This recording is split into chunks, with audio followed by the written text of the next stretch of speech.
Welcome, everyone.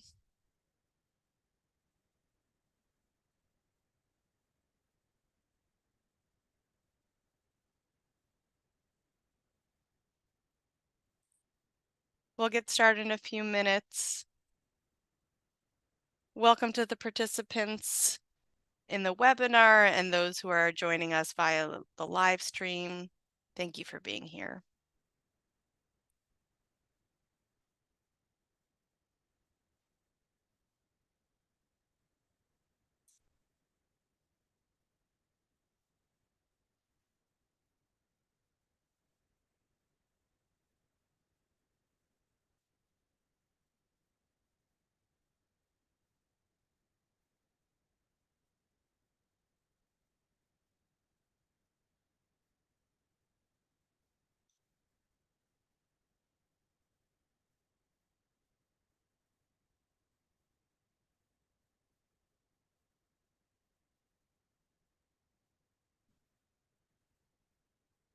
Welcome, Eliza.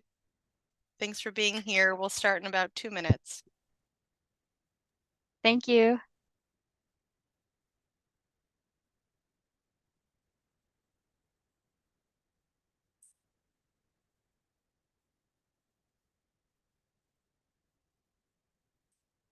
And if it's okay, I'm just going to put people's affiliation after their names so that if anyone's watching online, they can know where you all are coming from today.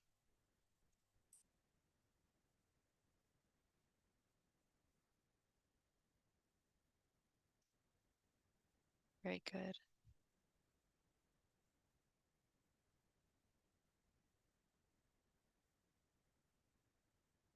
Hi there, Ezra. Good to see you.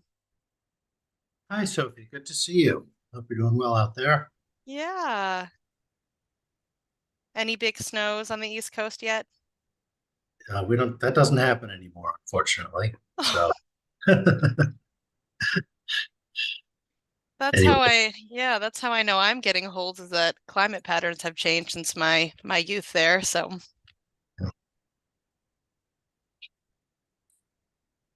well, this is a rather, I was going to say international, but it's not international. We have people joining from all around the country today because of winter travel, or in your case, kind of where you live, Ezra. So, it's fun. It's fun what the 21st century allows.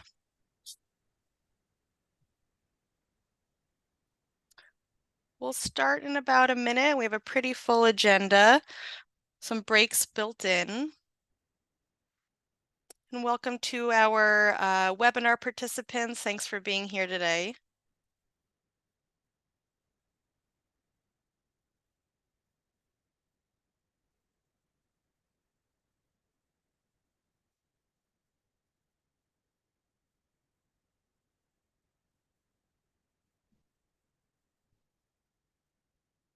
Welcome, Jim, who's connecting to audio.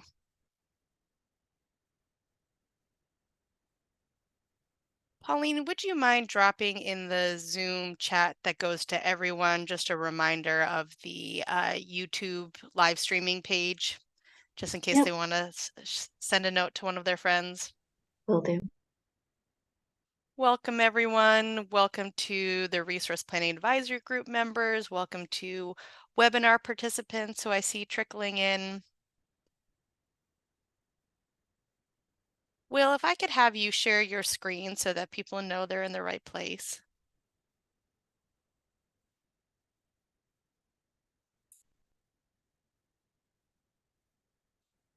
I think you're going to want to back up a few slides there.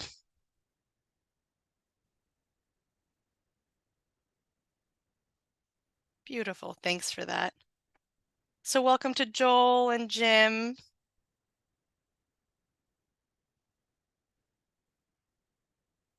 And Stephanie, thanks for being here. Katie, good to see you as well.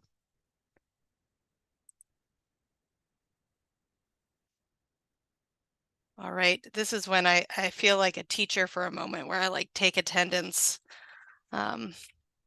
channel the career I didn't take. So we have, for those on the phone, I'm just going to walk through who are the participants here, and then we'll officially get get started. So I'm going to just go in the order I see people on my screen. So welcome to Jim with the Sierra Club, Joel with the Utilities and Transportation Commission. Welcome to Stephanie with the Attorney General's Office.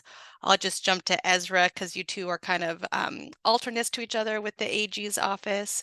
Welcome to Katie with Renewable Northwest. Welcome to Eliza with PNUC. Welcome to Dan with the Northwest Gas Association. And I think that covers the RPAG members that we have here so far. We're waiting. I know a few other people indicated that they were available and might be here any minute now. But in the interest of time, we have a number of kind of introductory things, and I think we can get started. So if you can go to, let me just officially welcome everyone. This is your December 12th Resource Planning Advisory Group meeting. It is your second RPAG meeting and also last meeting of the year. So next slide, please, Will. So we are using a webinar format. So those of you who are RPAG members, you can use the chat feature, and PSE staff will use that. The captions can be turned on for you all. If you want to see if that helps you hear and track conversations. And then for members of the public who are here with us today, during the public comment period, we'll turn on the raise hand feature and you can use that, and then we'll do the 2-minute comment period so we can hear your reactions and thoughts. And that Q&A tool will be turned off during the meeting, really just trying to simulate what an advisory group meeting typically looks like, which is a chance for the members to have a dialogue in that way. All right, well, if you want to go to the next slide, please. A safety moment as all PSE meetings begin. This is about smoke detectors, about replacing them every 10 years, replacing carbon monoxide and combination alarms every 7. I did not know this. Replacing batteries at least once a year, and then there's a website there for more home fire safety tips. And I should mention all the slides are available on PSU's website. Pauline, can you just drop the link to the slide deck as well as the agenda in case people want to have it up on their own so they can click links like this one. Okay, next slide, please. So my request for the RPEG members, just, be courteous, be constructive. I'm kind of just trying to keep us all on track here because members of the public are able to observe this. Just try to define your acronyms. For members of the public or for RPEG members, we're not going to cover everything. And so there is a feedback form that you can always use. And Pauline, if you can drop the feedback form link in the chat for everyone. And the comments will occur at the end of the meeting. So I think at 12:50 is my marker there. So next slide, please. So the agenda, we're slightly adjusting the agenda, no different topics, just the order. So after I kind of give some introductory remarks, we'll turn it to Kara just to talk about the public webinar and what PSE has been hearing from there. PSE has been really hearing what you all have been saying about kind of threading the needle between the public webinar process and the RPEG process. So we'll start off with that. And then from there, we'll just look at the timeline of the IRP process. Where the agenda will be slightly different is we're going to bundle the gas scenario themes and the electric scenario themes. Jennifer will actually do the gas, Elizabeth will do the electric, then we'll take our break. Everyone can exhale, and then we'll come back together and do about 40 minutes of a whiteboard exercise where really I'm hoping that you all as RPEG members can really join. This is kind of simulating the before times of everyone's ideas really being on that whiteboard together. After you've exhausted all of your brilliant ideas, we're going to turn to Aquila with the Cadmus group, who's going to talk about the conservation potential assessment, and then wrap up with the public comment. So any questions about our agenda today and the next 3 hours that you're generously giving to this process? All right, next slide.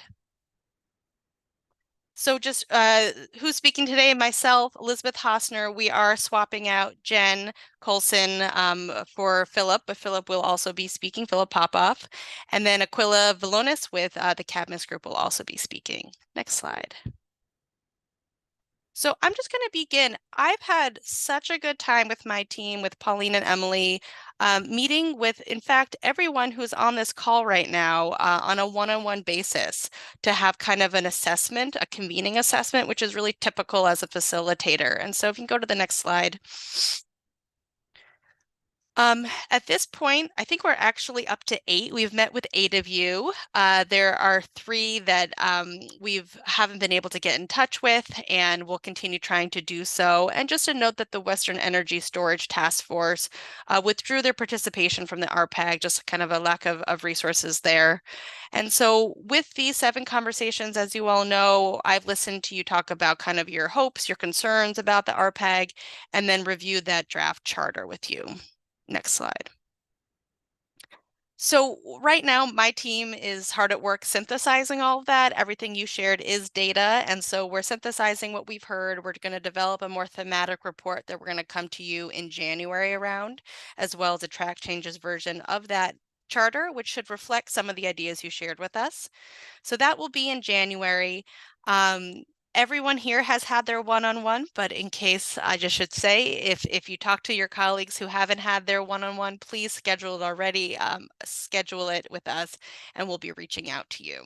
So this is just a commercial to say stay tuned, and a hearty thank you for providing a lot of your time. Yeah, Joel, I see your hand.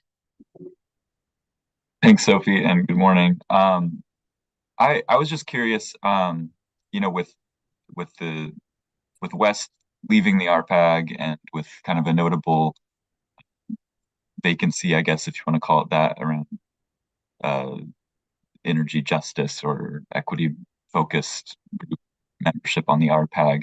I'm wondering if PSE is planning to fill that vacancy or those 2, I guess, vacancies to make sure that both equity focus groups and potentially, storage focus groups are represented here, and those subject matter experts have a seat at the table.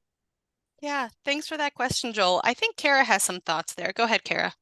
Yeah, so thanks for the question, Joel. I think with respect to West withdrawing due to lack of funding at this time, appreciate your thoughts and input always, but we're not thinking to actively seek to fill that seat, although always open to others with that kind of experience that might come forward.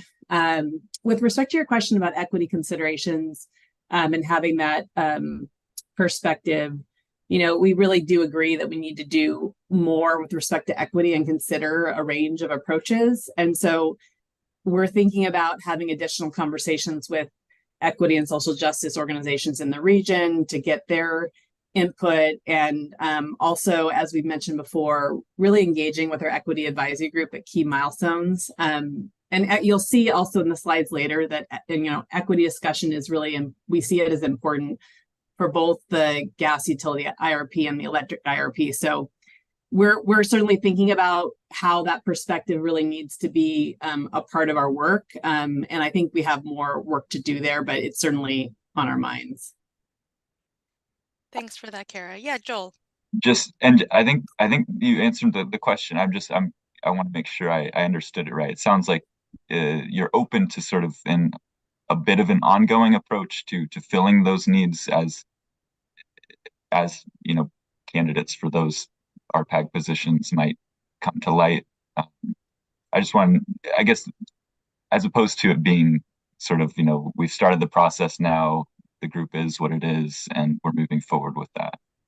Yeah, we're open to considering those potential, being able to fill those as opportunities might arise. We don't want to close the door to that. At the same time, we're moving forward with the membership that we have right now. So thanks. Thanks for that, Joel. Yeah.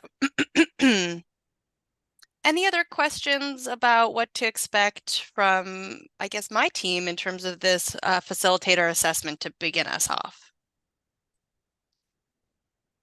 Okay, next slide, please. All right, Kara, good thing you're already on screen. Take it away and share a little bit more about what you've been hearing from the public webinars. Sounds good. Yeah, I didn't think it made sense to turn my camera off at that point. So thanks, Sophie. If you can go to the next slide. Well, I want to talk a little bit about feedback, particularly the feedback from the public webinars we've hosted this year, and kind of bringing those themes and what we're hearing to the RPAG, so you all feel like you're a part of understanding what we're hearing as well. In your meeting materials, you should have the feedback reports from some of our recent public meetings. We are working to get our November meeting feedback report posted really soon, hopefully tomorrow. I'll touch on that in a minute. It's the next slide. We've held 5 public webinars total this fall. And I'll focus on the last 2 we've held in November, and then also briefly touch on the emerging resources one we held on hydrogen last week. It's been a busy fall for sure. Much of the feedback we've received at these meetings has been around process, which we're certainly reflecting on those comments.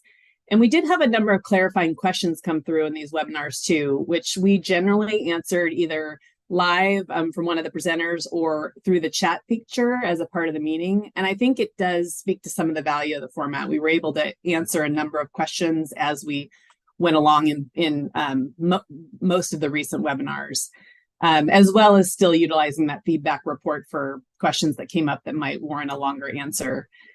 So on November 6th, we talked to the public about equity and delivery system planning, and this is a topic that we expect will be on your agenda in 2024. We've listed some of the feedback themes that we heard from that meeting. We'll revisit those themes in more detail next year when we bring this topic before you all, so you kind of hear, okay, this is what PSE was hearing from the public when they took up this topic, and you can kind of compare and contrast. I'll also note on the topic of equity and delivery system planning, this is something that our equity advisory group has been engaged in for much of this year.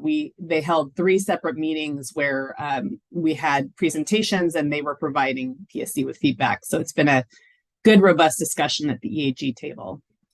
So if you could go to the next slide, I'll talk about the November 15th. That was the date I didn't have in my head. So we had an energy efficiency and demand side response public webinar on November 15th. You don't have that feedback report and meeting summary yet, but you should have it tomorrow. This meeting really offered a space for us to share details on a wide range of programs that are really central to our conservation efforts, and that work also plays an important role in the conservation potential assessment, which we've already had some discussions with our Conservation Resource Advisory Group, the CRAG, and you'll all have an opportunity to discuss that conservation potential assessment, or sometimes called the CPA, at our meeting in January. What we received as part of that meeting was largely clarifying questions, and we did receive a request for expanded access to pilot programs that we've stood up recently. We also heard some positive feedback on our community solar program and a desire to see electrification efforts move forward. You should see that feedback report soon. And then I'll just mention that last week we also had our first emerging resource discussion. We also have some planned for next year. This one was on hydrogen specifically. We're still processing the comments from that discussion, but we felt like it was a robust one, and you'll see some of the key themes we heard reflected in the group exercise and the dialogue we're having later on in this meeting. So that's just a quick recap of those 2 meetings, Sophie, and if there are questions, I haven't been looking at the chat, but if there are, I'm happy to take them. No questions in the chat about what you've shared. A question about getting one of your colleagues set up, which we're working on. Just any questions for Kara about what's been talked about during the public webinar format?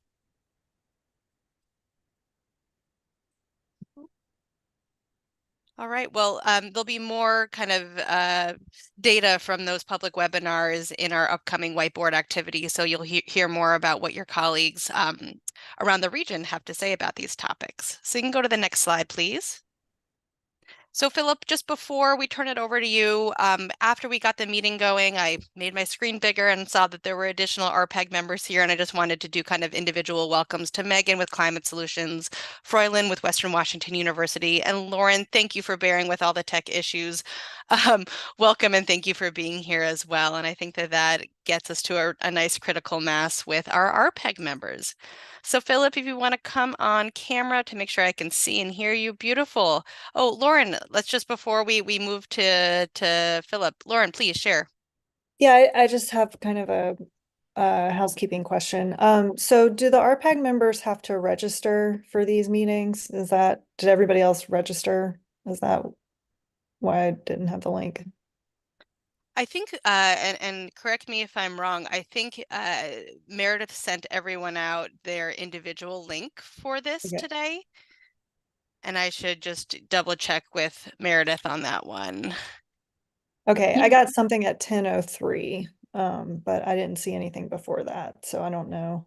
Maybe it's I think sometimes, sorry, Lauren, sorry you had difficulties. I think sometimes those may get filtered into spam because sometimes they auto come from Triangle. The first link came from them that way. Yeah. I will make sure to confirm in the future that you guys all have your individual ones. But Okay, and in general, we should just look for it to come in the morning before the meeting, or it should come about a week prior to Okay. from Triangle Associates, and then I will follow up with another link the day Okay. before. Okay, thank you. Appreciate Yeah. it. Yeah, so it's auto-generated through Zoom.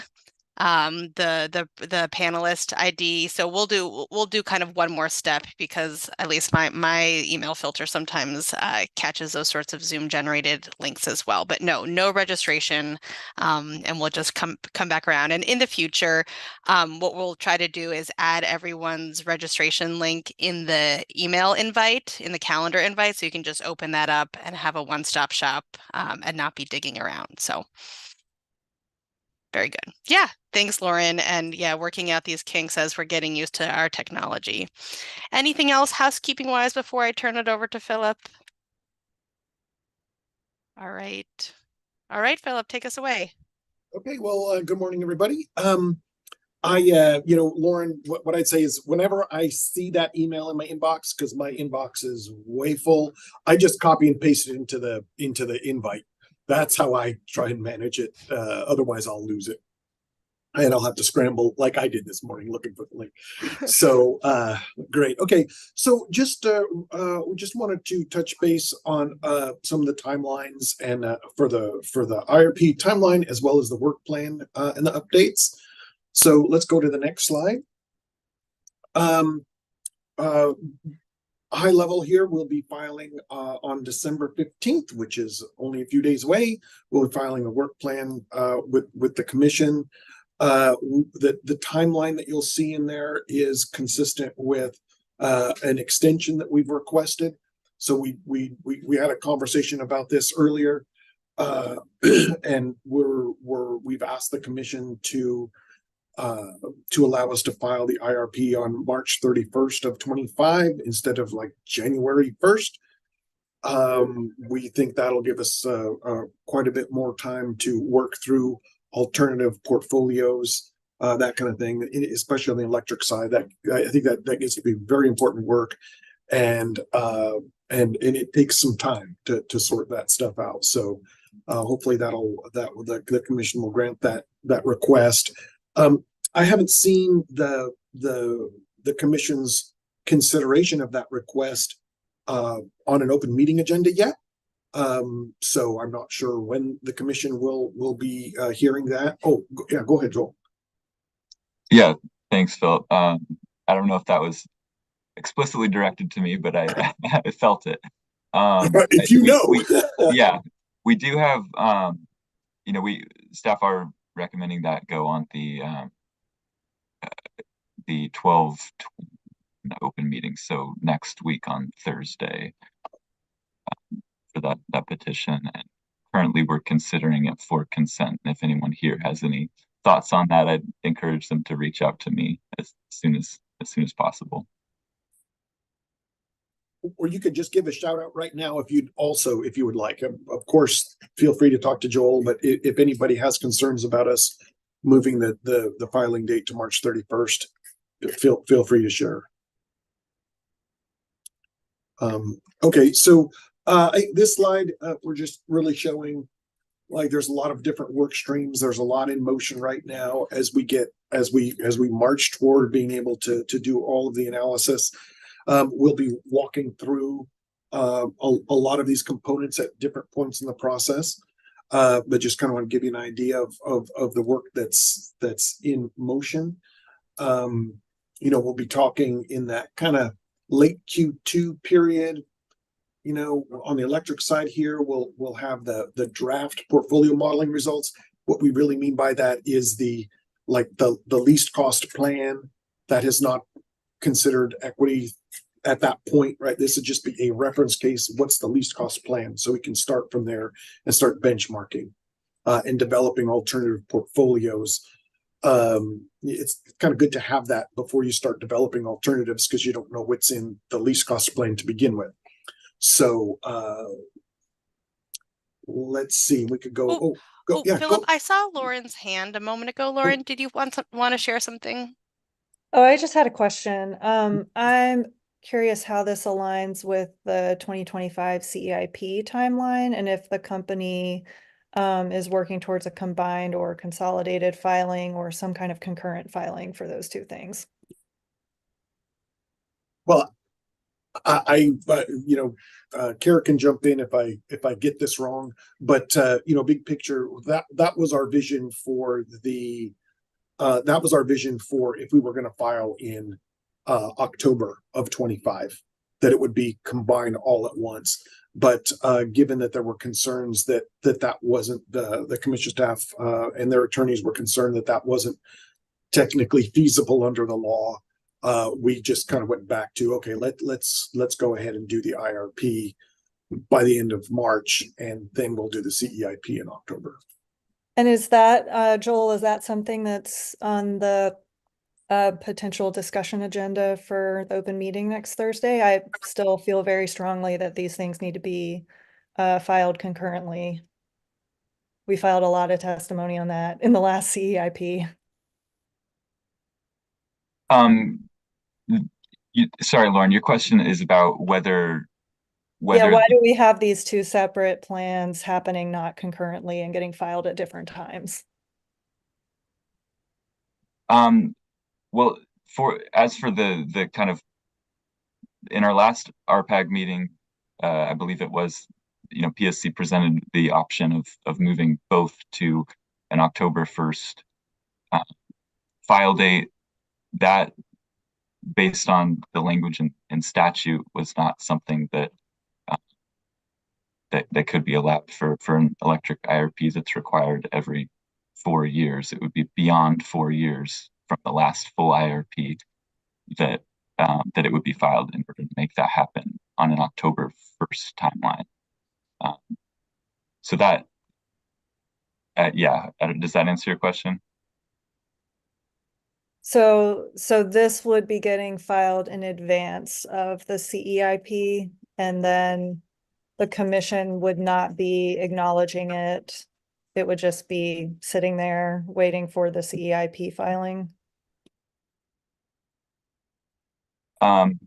Yeah, I think you're alluding to the July 25th commission notice of change of how they're approaching electric IRPs and how they're responding to those.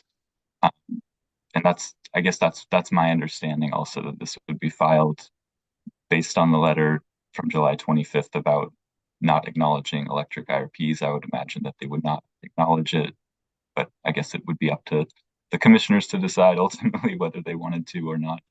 And then the CEIP would follow on its own timeline, October 1st. Okay, I mean, I definitely would encourage staff and the company and the commission, if I have the opportunity to say something to them next week, to continue to think about how these two processes can be more coordinated and done in a more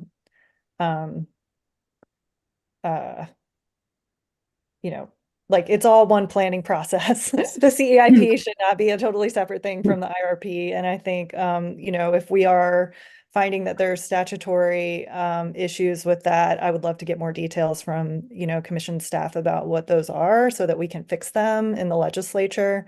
Because I think the public interest really is in making sure that we're using stakeholders' time efficiently, that we have, a single sort of vision for the company's resources, implementing CETA and going into the future. And so like having these two separate planning processes that are happening on different timelines is extremely burdensome to stakeholders.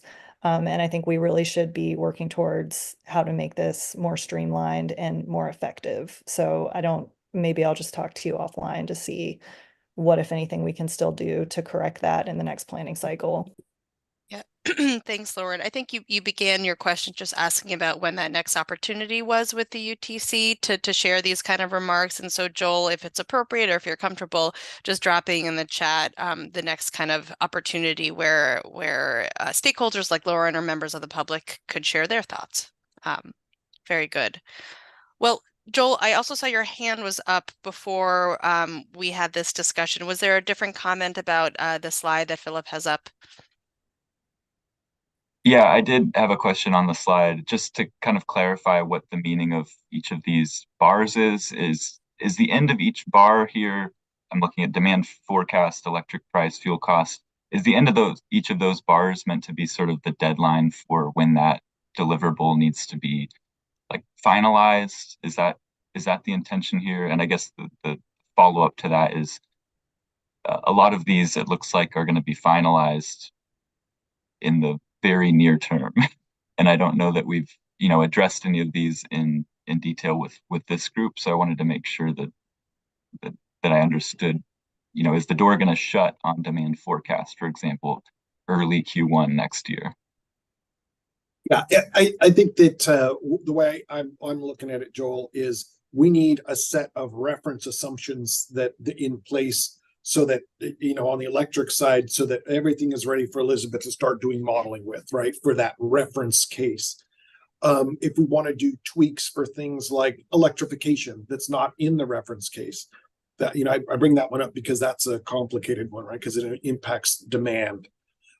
That's we can roll with that, right? We can make adjustments to the load forecast to develop an electrification scenario. So this is really just kind of looking at the big picture.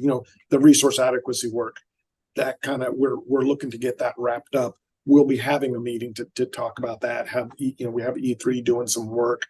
I don't want to get too far down into the rabbit hole of any one of these, but what this is really kind of laying out is our estimation of when we kind of need these basic reference case assumptions all kind of lined up, so that we can then start talking about tweaks when we want to talk about alternative portfolios and things of that nature, right? Like, I need a base transmission assumption. Now we can tweak it, right? We want to look at different portfolio sensitivities, but we need to have the basics of what will transmission expansions cost kind of information together. Does that help? I think so. So what I'm hearing is that these bars kind of reflect the development of your base assumptions, but this group will also have, we'll meet on these topics as well, and be able to potentially influence some of the scenarios and sensitivities and adjusted assumptions for those. Yeah, and I think that kind of dovetails real nicely into part of the reason why we wanted to talk today. What we want to talk about is what's really important, right? And I don't want to get too hung up on what is the technical definition of a scenario, what is a sensitivity, what is a portfolio sensitivity. We try to get real precise with our language when we're talking about this stuff internally, so that we can keep track of all the details of what we mean, but bigger picture, kind of zooming out, what's important. We'll categorize things into the different categories for how we do math, but really want to make sure that we understand the big picture of what's important to focus on. Yes. So, for example, maybe natural gas price sensitivities, that used to be really important in the old days before CETA. That was a really big deal. Now it's not that it's unimportant, but is like, what we just want to make sure that we understand what's important so that we can have those conversations. Thanks. Well, Philip, I know your next slide talks about meeting topics, and that's something that a number of the RPAG members were wondering about. So let's go there in the interest of time. Oh, okay. Not quite your next slide. Forgive me. I got ahead of myself. Go ahead, Philip. Talk about the gas side. Similar for the gas side, and so I'm sorry we included that acronym in the top slide there. In fact, it's all in, not terribly descriptive, but the general rate case stipulation O. So on the gas side, we basically, just in the settlement for the last rate case, PSE had to update these decarb studies, which we've done. Those will get filed at the commission. in the next few weeks before the end of the year. We're concurrently, we've been working on an electrification pilot, which I think we've talked about in a public meeting. So that work is scheduled to continue through Q2 of 24. And then the final piece of that settlement agreement was that we would file a targeted electrification strategy by the end of 24, the impacts of which are incorporated into the IRP. So, you can probably tell by that timeline, it's a little awkward to some of the details for this target electrification strategy aren't going to really even be known until we're well underway in the IRP. So we're going to figure out the best way that we can to reflect that. I think we're probably want to make sure that we bookend what building electrification might look like, so that we have the bookend, right? But we'll sort of getting into the next part of the conversation. But anyway, this is the similar kind of picture. Questions for Philip about the gas timeline? Megan, sure. Yeah, thanks. I was just going back to your last point about the timing of the targeted electrification pilot and the findings from that, and then the ability to integrate those findings into the gas modeling. Could you clarify if the results of that will be able to inform and maybe even change, for instance, the load forecast that's included in the final model? Or are you talking about a more not quantitative, but more qualitative impact on the final IRP? Thanks. I'm just sort of brainstorming. So if somebody in my crew, if I'm off, then somebody holler. But I think that certainly we'll do qualitative something, right? Depending on how big of an impact it is, we might not be able to be perfect. And when I say perfect, what I think of is I need a load forecast. I want a conservation potential assessment that ties to it perfectly, right? Because I'm a utility guy and I get real intense about wanting to make sure that everything lines up perfect.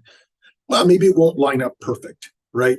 But we could probably make some assumptions. So with the gas modeling, to the extent that we're just looking at a change in the load on the gas side and analyzing what does that do to my gas resource plan, that's something we can do.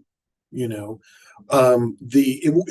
may not be in for the draft IRP that gets published or gets shared, but certainly by the time the IRP is final at the end of March, we'd be able to do some gas modeling with that updated load.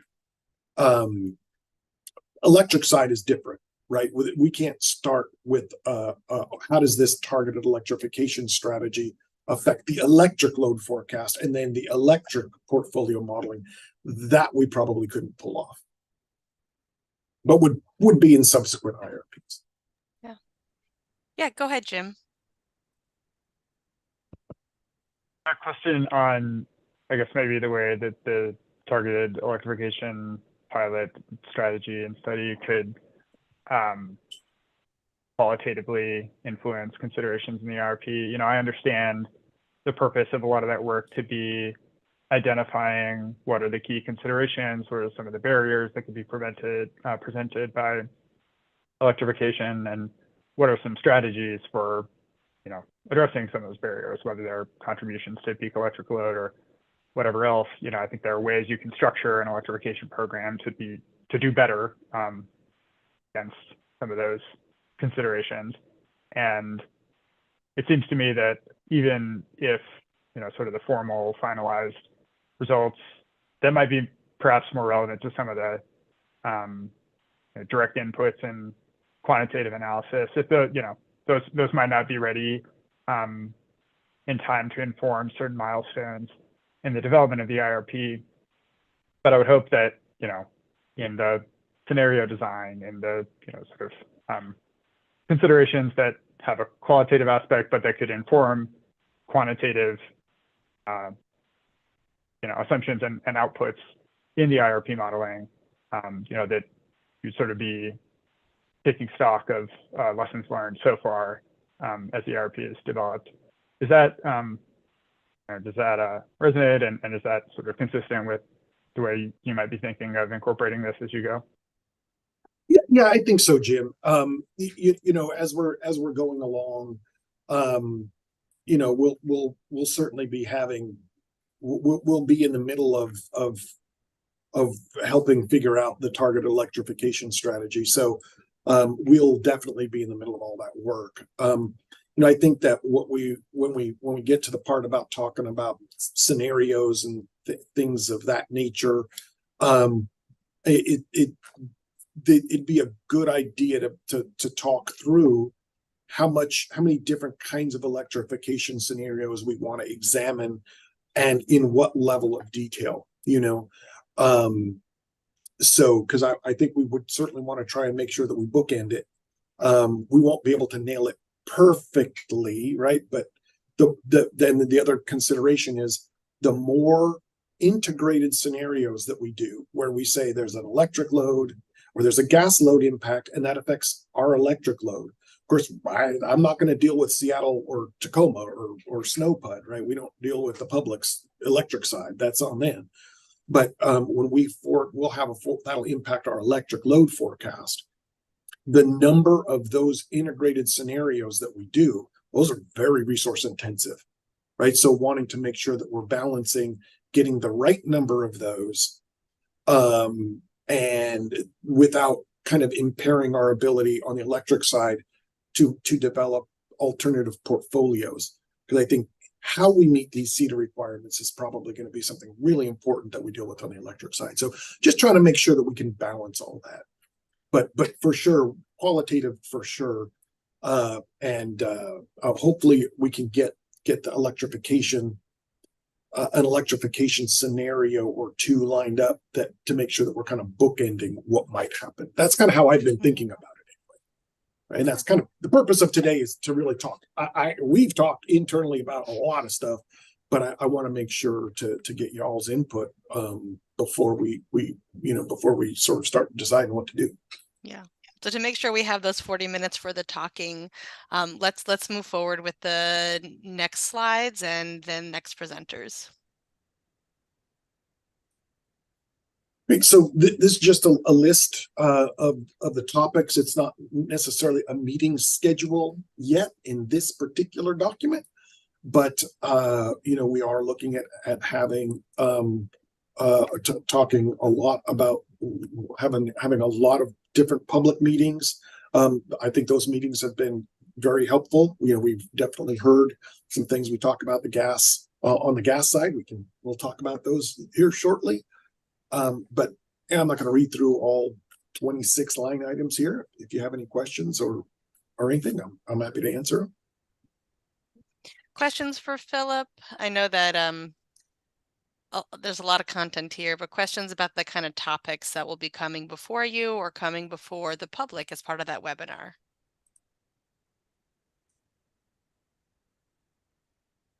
Okay. Well, just a note, in leading up to this meeting today and talking about all the meetings that are coming up with the RPAG, there's a lot of content here, and we recognize that you all have very full loads already. No, I feel like that's an energy pun. And the PSE staff, and talking to them, if you can't make a meeting and, you know, send an alternate. If for some reason you're just in a jam, I've heard from PSE staff that they're willing to meet with you one-on-one, because, you know, while this isn't a meeting plan, it's clear that there is a lot of content that will be shared over the next several months. All right, Philip, anything else before we turn it over to Jen? No, I just I just want to say that for this next segment here, I've said this a couple times, but we have a whiteboarding exercise that we might be able to pull off if it makes sense to do it. I really like having a whiteboard and doing bubble diagrams and all that. Not sure if we can do that online or not. We can try if it's helpful, but really at a really high level, what I want to do in the next this next section here is to hear from you all about what do you think is important in terms of what we should be analyzing in this upcoming IRP cycle. And that's really it, right? So if we can have, if bubble diagrams help that, fantastic. If that's not really necessary because y'all have ideas of what we ought to be doing, and we can kind of talk through those, that's fine too. So what we will start with just with Jennifer on the gas side and Elizabeth on the electric side, talking a little bit about what the kind of way we've approached it in the past, some ideas that we had about things that we kind of on the list of things that we ought to be thinking about. But again, it's all kind of designed. This is all kind of designed to hear from you all about what you think is important, because I definitely don't want to spend time studying something that if just because we think it's important, but if y'all don't think it's important, I just don't want to go down rabbit holes for no reason, because there's a lot to do by 2030 for both the electric utility and the gas utility. So I want to make sure that we understand what your concerns are. Thanks for that, Philip. So many of you know Jennifer Coulson. She's a manager with the Resource Planning and Analysis Group, PSE. Do you want to go to the next slide, Will, and then Jen can talk through those themes? One more, I think. Yeah, so I'm a surprise guest this morning. Hopefully that's good. Yeah, so as Philip mentioned, we're going to talk through some themes and then really talk through it together as a group regarding specifics of ideas of what you're interested in learning more about and what you think is important. So for the gas IRP, in the 2023 gas IRP, it was the first time we really looked at electrification on both the gas and the electric system. And so that's where we incorporated those decarbonization factors for the first time. This round, we have done that once, so that's good. We've gotten under a belt, and so there's room for expansion. And so we have the targeted electrification strategy that we kind of just talked through a bit regarding the GRC stipulation O work. So we've added that on here as well. But when we talk about themes for the gas IRP, traditionally they are looking at gas prices, like Philip mentioned, like a low, mid, high, and then a demand forecast, a low, mid, high on gas as well. But when we think about decarbonization, this kind of expands the demand into different areas, which we're kind of capturing more below regarding like the policy-driven electrification of buildings, how you want to look at the Climate Commitment Act from a reduction perspective. In the last IRP, we analyzed various prices of the CCA, and we also looked at the free allowance line and enforcing it as an emission cap. We also leveraged renewable fuels in the last IRP. We had RNG and green hydrogen. And then we did a full electrification scenario following the state energy strategy. This one will incorporate whatever comes out of the targeted electrification strategy, as Philip mentioned, and the timing isn't perfect, so we'll do our best regarding exactly how that gets incorporated, and we know everyone's eager to have it incorporated the best way that we can, so we'll do our best to do that as time goes on. But these are kind of the main things we've been considering when we think about the themes for the 25 gas IRP and what we may want to kind of dive deeper into. So that's kind of what I have, because I think we're going to dive into this in the whiteboard. Okay, and I'm making up for time right now, so I'll hand it to Elizabeth. If that's well okay. played. Yeah, so save your thoughts and themes. Let's turn it to Elizabeth, and then we'll get you all talking. You can go to the next slide, Will. Go back one. That should not. No, keep going, actually, because we merged things. I remember what's happening. Keep going. Keep going. Beautiful. Go ahead, Elizabeth. All right. Thank you. Okay, so my name is Elizabeth Hostner. I'm the manager resource planning. I'll be working on the electric slides here, the presentation, not the dance trend. So there we go.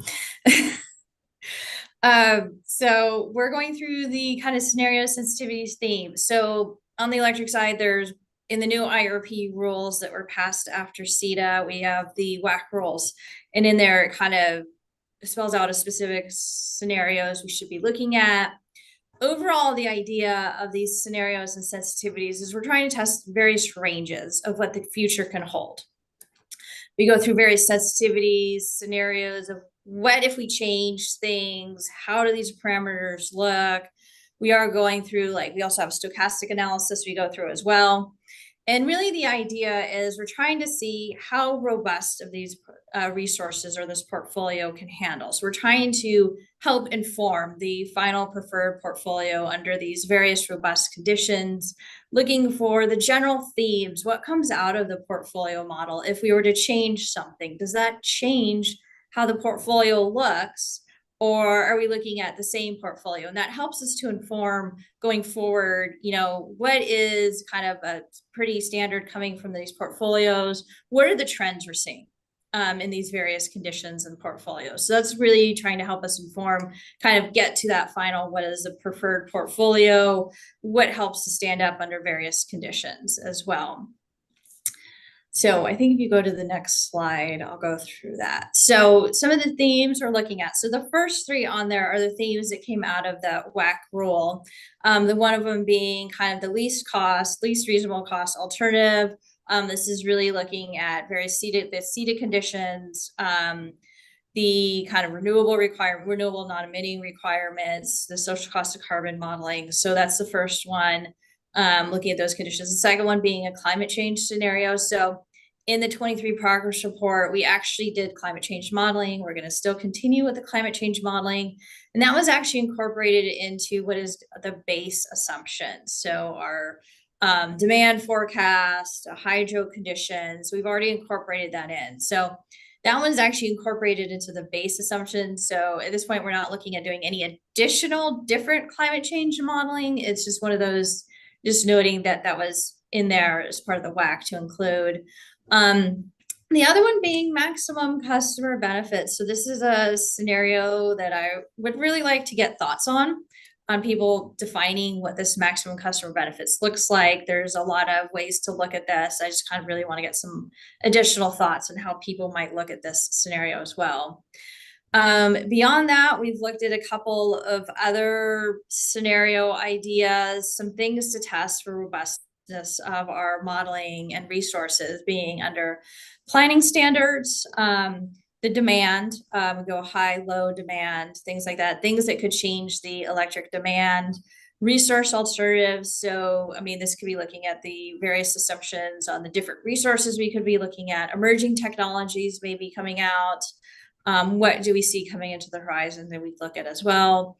And overall transmission as well could help influence, given that some of these larger renewable resources are coming from longer distances. We need regional transmission. What could we be looking at with that?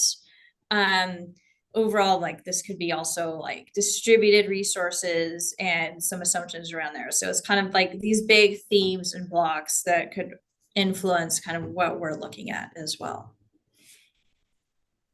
And we're also open to more suggestions. Yeah. I think, Elizabeth, that was the sum of your slide, yeah? Yes. And you used the electric slide joke, which just made my day. So thank you. So in my individual conversations with many of you, you talked about how the RPAG, you wanted it to feel different. You wanted it to be a space for actual conversation and dialogue and all the rest. So we're going to launch into that now. And so I'm just going to steal the screen sharing from you, Will, and come on over here.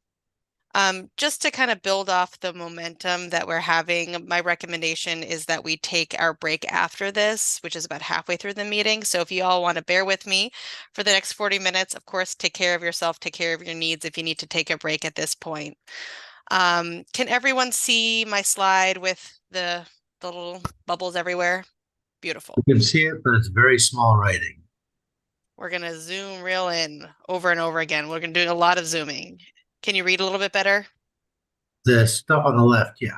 Oh yeah, I'm gonna zoom in even more when we get to the stuff on the right. So the goal for the next 40 minutes is you all will be identifying important issues to be addressed in the IRP.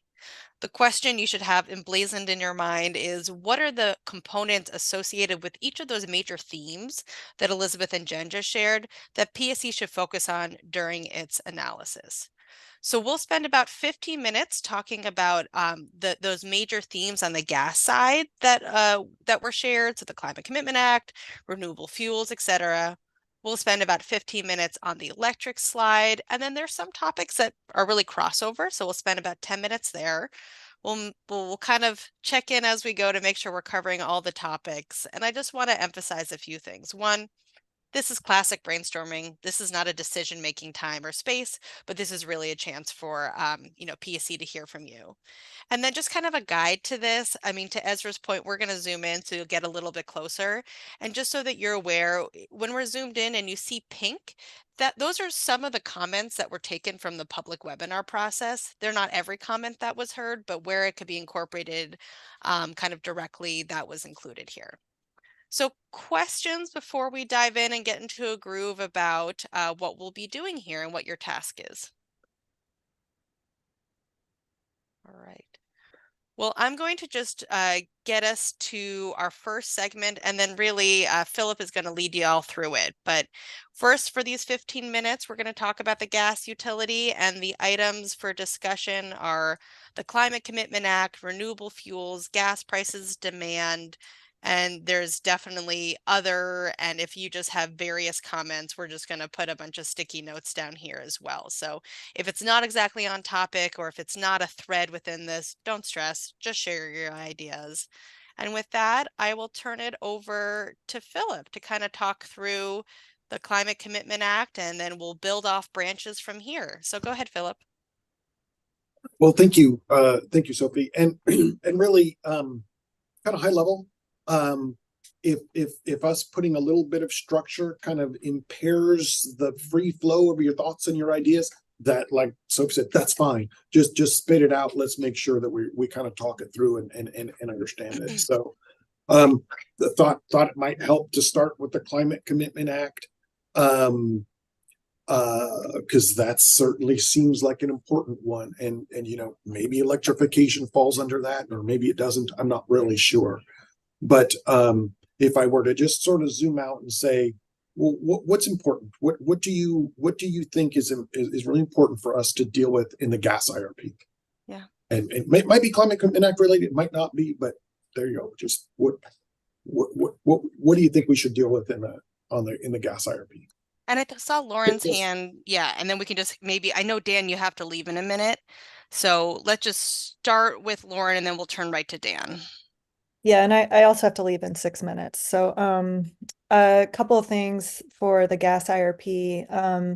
Number one, I think with regards to the Climate Commitment Act, there should be an analysis of what the resource portfolio and action plan would look like if the company were to actually meet its proportional share of the greenhouse gas reductions in statute. So, obviously, like the CCA as sort of like a price input is really important, but I think we also want to see what it actually looks like if the company were to reduce emissions consistent with the CCA reductions.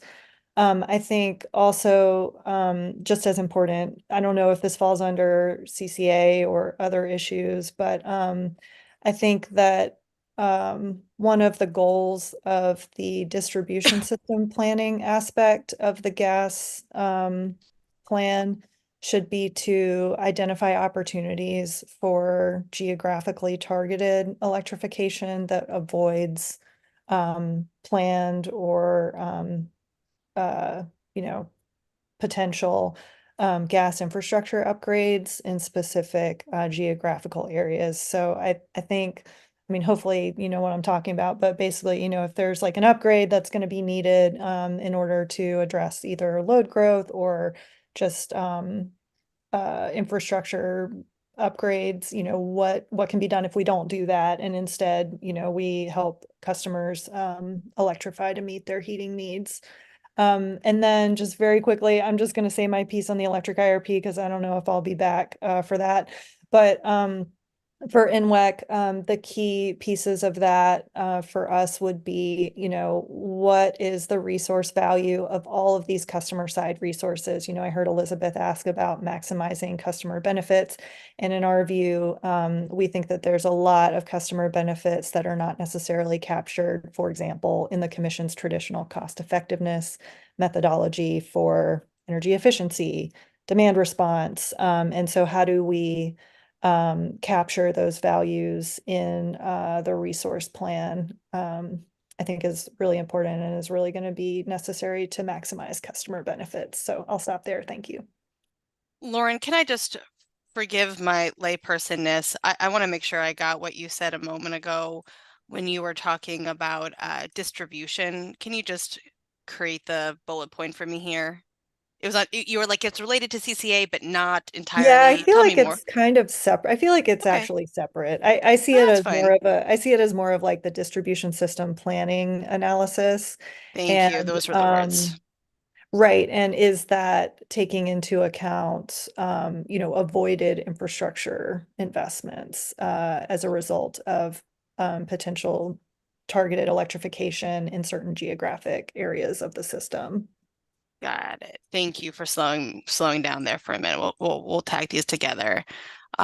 Beautiful. Okay, we know Dan also has to get into a car soon. So Dan, yeah, talk to us about on the gas side here, and then we can move around.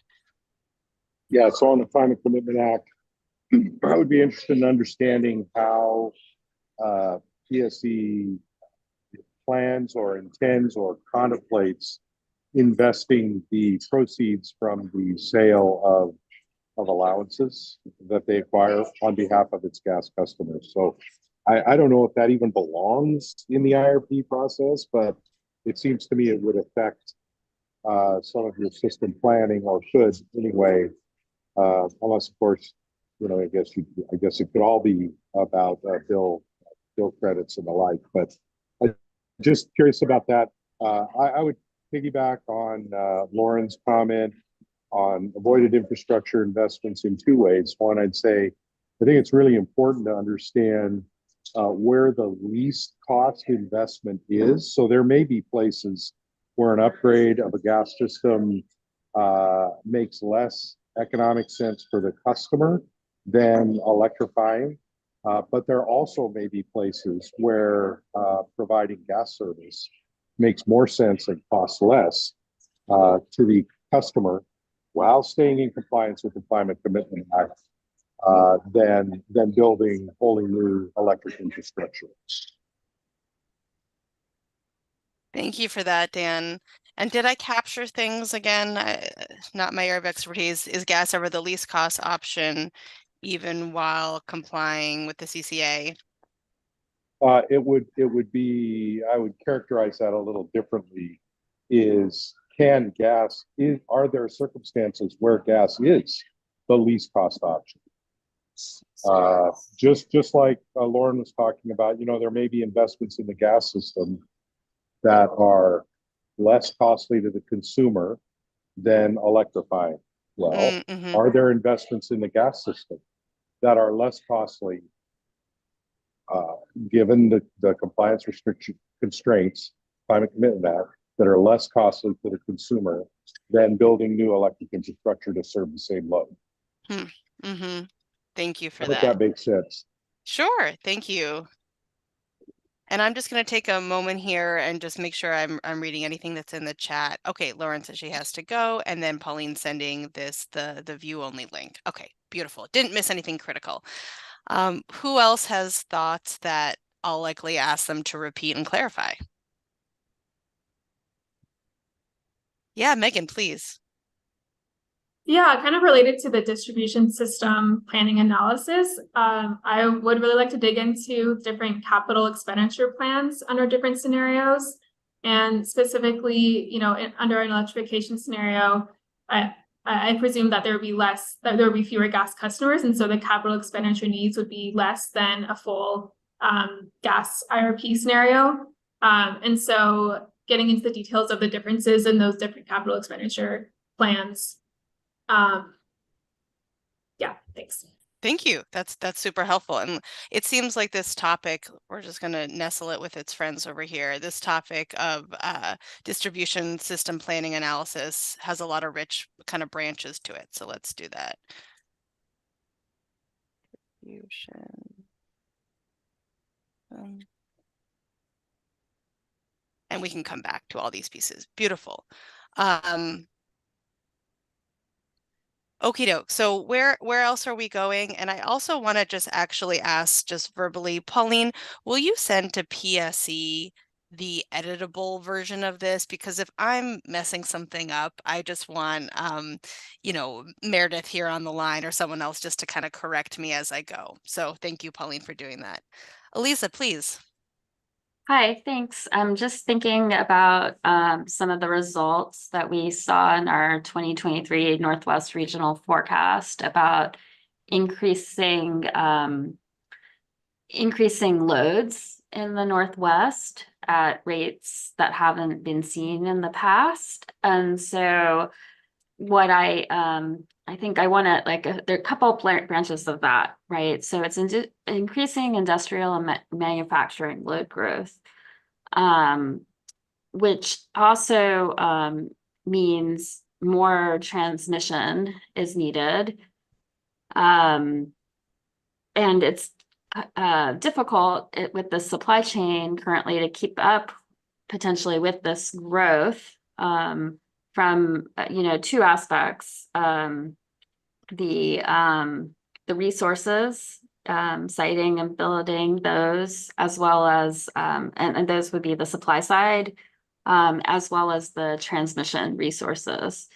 And so I know you touched on some of those topics, but I think keeping it in that context of increasing load, rapidly increasing load, and the need for these key resources and the impact that that has on regional resource adequacy, and how PSE needs to think about what kind of resources they have to manage that kind of more challenging environment that could be developing. Yeah. Elisa, on the gas side, is that connected to demand, or should we just kind of think about the load forecast as kind of its own category? I think it is connected to the demand on the gas side. I mean, I think this is the well, not demand for gas, but more how the gas system plays a role in this kind of transition. And so where the needs are, the most pressing needs on the gas system. I think these are topics that are related. Great. Okay. Thank you for that. Yeah, go ahead, Dan. I just want to weigh in. I do believe it relates to demand as you add load currently being served by the gas system to the electric system. You're increasing the stresses on that system, and especially with gas load, which delivers heat. You're talking about really a peak problem. And so I do think it belongs with demand. I appreciate Lisa's comment in that regard. Yeah, Dan, I just want to add, I was thinking about on the electric side, the load and the growth in regional industrial manufacturing loads, but you may have information about that on the gas side of how growth in the area might be changing. I'm not as familiar, but that might be something to think about. But I was more really commenting on the resource adequacy kind of stress and where the gas system really still has a role through this transition that's happening with the CCA and climate commitment or CETA. But I think that if there is information about what's happening for growth for industrial loads that is affecting natural gas, hydrogen, et cetera, that might be important to add here too. Yeah, I understood you were talking about really gas as a generating fuel to provide a dispatchable resource, but my focus is really on the end uses of gas. So I wanted to piggyback on your comment. That's all. So thanks, and we'll look into that. And I've got to run. I'm going to sign off here and sign on to my phone. But thank you. Appreciate the Yeah, opportunity. thanks, Dan. Safe travels, and thanks for making this work. I think just before we turn to Jim and Froylan and Ezra and others, just Philip, I kind of took over from you. I'm a relentless facilitator. Do you have any thoughts or feedbacks or clarifications? Yeah, I just there's one kind of topic, and this is good. I don't want to sort of fill the air with me talking, right? Our goal is to hear what y'all have to say. Happy to have it a dialogue. I'm not sure what the balance is, so if I talk too much, somebody kick me. If I don't talk enough, kick me also. When we're talking about the like the electrification types of scenarios, I think it's definitely a lot easier to to kind of break it down into at least two components. So we're just thinking about the gas for a minute. It's easy it's best to, I think, break it into two different components. And one is, what's the policy that makes the load, the customer reduction happen, right? I don't know why that might happen. There's a lot of different ways that might happen. There's not really any clear policies on how it's supposed to happen. But there's a lot of ways, right? That could go from the gas utility just stops providing service in different neighborhoods with some notice. So it's all on the customers to go change out their appliances at some point, which is kind of how they got to the gas system in the first place, right? They went and bought gas appliances and they asked us to hook up their house. That's one end of the spectrum of the way that might unfold, right? Another end is maybe the state government is going to be providing these subsidies and doing these marketing programs, hopefully would be in consultation with us about what areas to target. Or it might be completely on the utility, right? So that's a broad range of how that policy might work out. That's awfully difficult to deal with because we don't know, right? There's probably legislation that's going to be getting considered in this session. Maybe something passes, maybe something doesn't, but we don't have to have that hamstring us. We can go on and just say, well, let's assume that policy gets sorted out. What happens? Because one of the things we did in the last IRP, and we can pull up a picture if it's helpful, but one of the things we tried to do in the last IRP was to hit that, I don't want to, it's the consigned allowance line. How could we do that? Could we hit that consigned allowance line? And we stopped at the point where there's a rate at which appliances are assumed to be burning out on the gas side. So we took the approach in the last IRP of just saying, assume that customers can't replace their gas appliances when they burn out. And that would be the fastest that we would say you would electrify existing customers. I mean, new customers is one thing, but existing customers, the fastest you're going to get them to swap out is if there were somehow they either didn't want to or weren't able to replace a gas appliance when it burns out. Well, I mean, we could go faster than that. Sure. I mean, it's marketing and money, right? So what's it going to take to get people to remove fully functional gas equipment, because that's what it would take to get to the consigned allowance line. So but that's kind of what we were thinking was we can separate the policy of how you get to that point where customers don't want the gas anymore, separate from what are the implications to our system if that happens. Great. Thanks for that, Philip. And I just want to note that Pauline put in the chat a version of a link that you can actually come in here and edit it. In our conversations with a number of you, some of you said, oh, I love talking, and other of you said, I'm more of kind of a ideas and writing person. If you haven't used Mural before, I wouldn't mess with the little linkages. Just double click and that creates a sticky note, and you're welcome to add. So yeah, feel free to play around, but also I'll be try to transcribing. So let's do Jim, Froylan, and then Ezra. I think Eliza, is your hand up still from before? Was it a new comment? Not hearing any. Let's just do Jim, Froylan, Ezra, and we'll see if Eliza wants to talk again. Go ahead, Jim. Yeah, just a couple areas, high-level areas of interest for the gas IRP. Do my best to kind of organize them.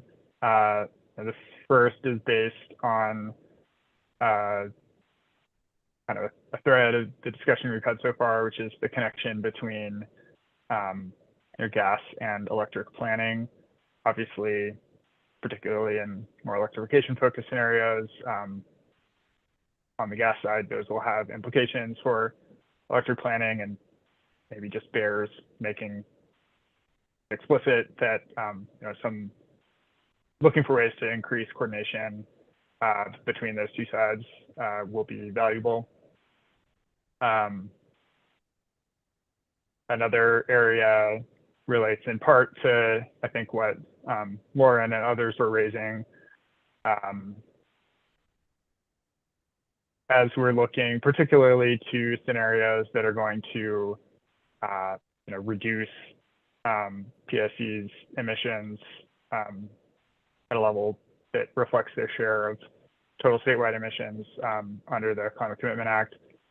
It's going to be important to incorporate best practices in many of those electrification-focused scenarios, which, based on the information that Sierra Club has seen, is kind of the direction we see as being most aligned with meeting those targets. And so I think, Lauren talked about some, right, looking for opportunities to geo-target, and we've got some materials on those that maybe I can share in follow-up that may be helpful for y'all. But I think, again, going back to my comments earlier on the learnings from the targeted electrification study, I think stepping back and considering what are the challenges and barriers that we identify and what are the ways to design electrification scenarios, applying the learnings that we've had so far, best practices from other states and utilities, to be able to make those set up for success as best as possible. And then the last thing I would just say on the topic of alternative fuels, Sierra Club is more skeptical about those playing a meaningful role in decarbonization scenarios, particularly those like the one Lauren described. And we would hope to see some of the risks, which we've talked about in previous IRP comments, from lack of availability, potential high cost, environmental and health risks associated with those, incorporated into the planning. And I believe at one point Philip had mentioned PSE using some updated cost assumptions. To the extent that y'all have any information or materials they would be ready to share now or later on those, I think we'd certainly be interested in seeing those. Thank you, Jim. You took me all around the screen. This was great. I just want to make sure I got you. You talked about kind of risks associated with renewable fuels. Your overarching comment here about how can there be greater connections on the gas and the electric sides, not slides. And then connected to the Climate Commitment Act, but also maybe the target electrification strategy is questions around geo-targeting and all the rest. Did I get this, or do you want to correct me anywhere? I think in broad strokes, that's it. Thanks. Okay. Whew. All right, Froylan, thank you so much. Please. Oh, Philip, yes. Just Jim, we are we definitely will be having a meeting where we talk about the alternative fuel and the costs and the volumes and all and the alternatives, all that kind of stuff. We will be doing that. We'll have that, and we'll share all that. Yeah.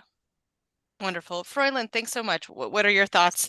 And you don't feel limited just to the gas side. We can jump around. All right. Well, I did have a comment, or I guess a follow-up from Alisa's forecasting comment about increased industry and manufacturing. To my knowledge, industrial load kind of depends what kind of load it will be, but if it's heavy manufacturing, they probably need heating processes that are really high temperature. And as of now, the electrification of that industrial load, it's more of in its infancy, rather than in the buildings. We pretty much know how to decarbonize a bunch of gas appliances. But very high temperatures for industrial processes, decarbonization is much more of a challenge. I'm just I just was wondering if we know what kind of load that would be, and that would kind of not necessarily completely constrain us to more gas in the future from industry, but it will be that decarbonization process much harder, much more harder than at the house or commercial level. And yeah, I'm also just interested in the alternative fuels that Jim and Philip just had as well. We know that there's rumblings of more hydrogen production in the region, but yeah, maybe it would be worth Philip to have some sense of how much, at least in several more reasonable scenarios, how much we are depending on these alternative fuels for the IRP, so that we get an idea of, like, what's the sizing, what is the magnitude of the dependence or reliance on the alternatives that maybe, as Jim mentioned, have slightly or significantly higher risks. Sure. And one thing I'll point out, Froylan, is in our last IRP, I think we heard plenty of feedback that emissions weren't going down enough on the gas side. And in those kind of scenarios, in the scenario where we really looked at, okay, what if you're not allowed to replace your gas appliances when they burn out? The primary difference then is you have to electrify the load, right? If you don't have that much of the alternative fuels and you have to reduce emissions, the only option is to reduce the load. That's right. So, yeah. So we'll definitely make all of those connections, and we'll have updated. We're excited about hydrogen. We'll be updating the cost assumptions and whatnot, because at the end of the day, what we're looking for are cost-effective emission reduction measures. That's what we're looking for. And if there's enough subsidies on hydrogen that it makes sense to blend with natural gas in the system, then that's what we ought to be thinking about. But we'll have updated price forecasts for hydrogen and all that. And once again, we'll share all that. I have one more comment, not related to this specific topic, but more on the electric side, about the importance, I would say, the really high importance of talking about transmission and diminishing obstacles for transmission. And I know it's not just like a city or even a state issue, or definitely not just PSE. It's like a kind of a complex, coordinated issue. How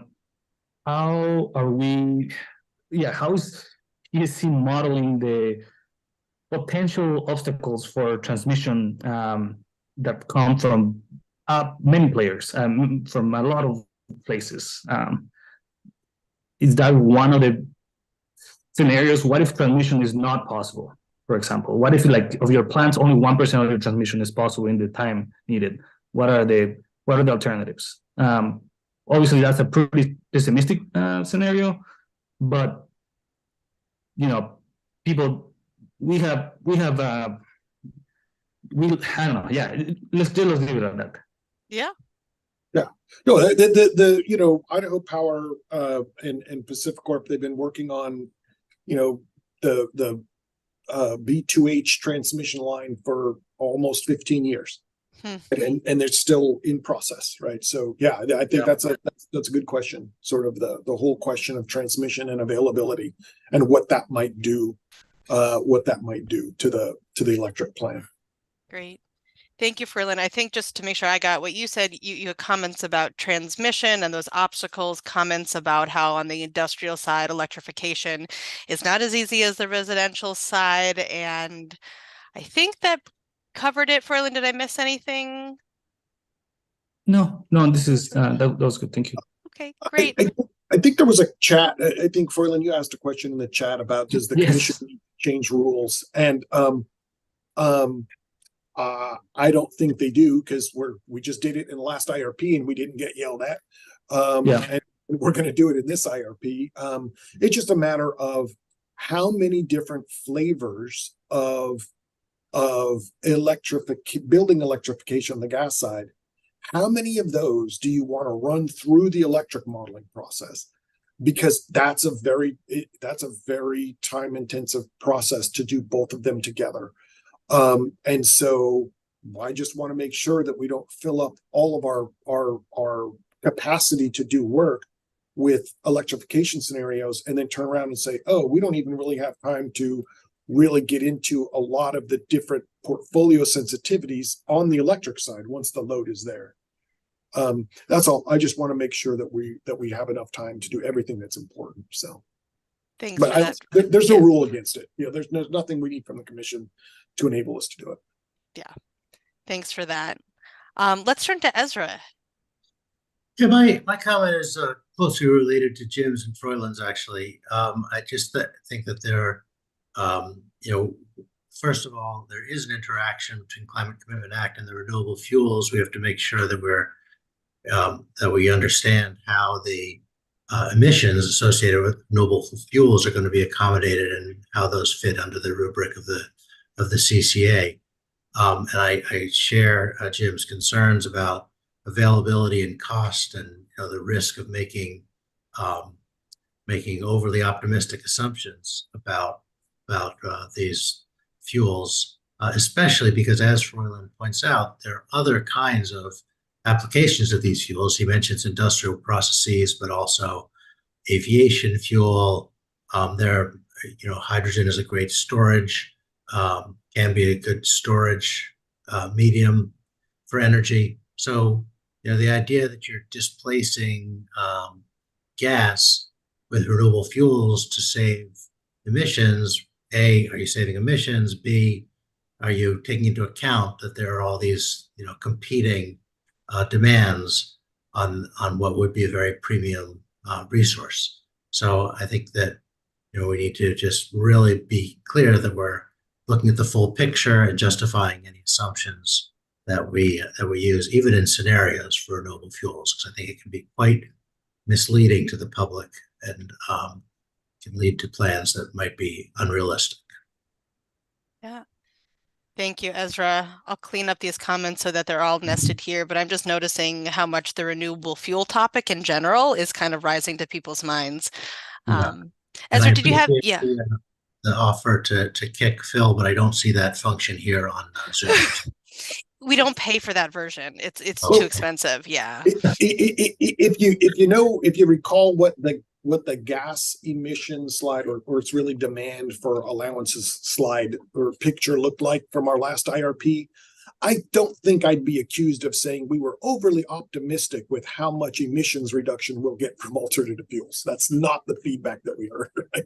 But it's absolutely. I think we agree with you completely. We don't want to make believe that there's all kinds of RNG or all kinds of hydrogen that's going to be blended into the system that's going to just get rid of the emissions. We absolutely want to be real about it. So. Thank you.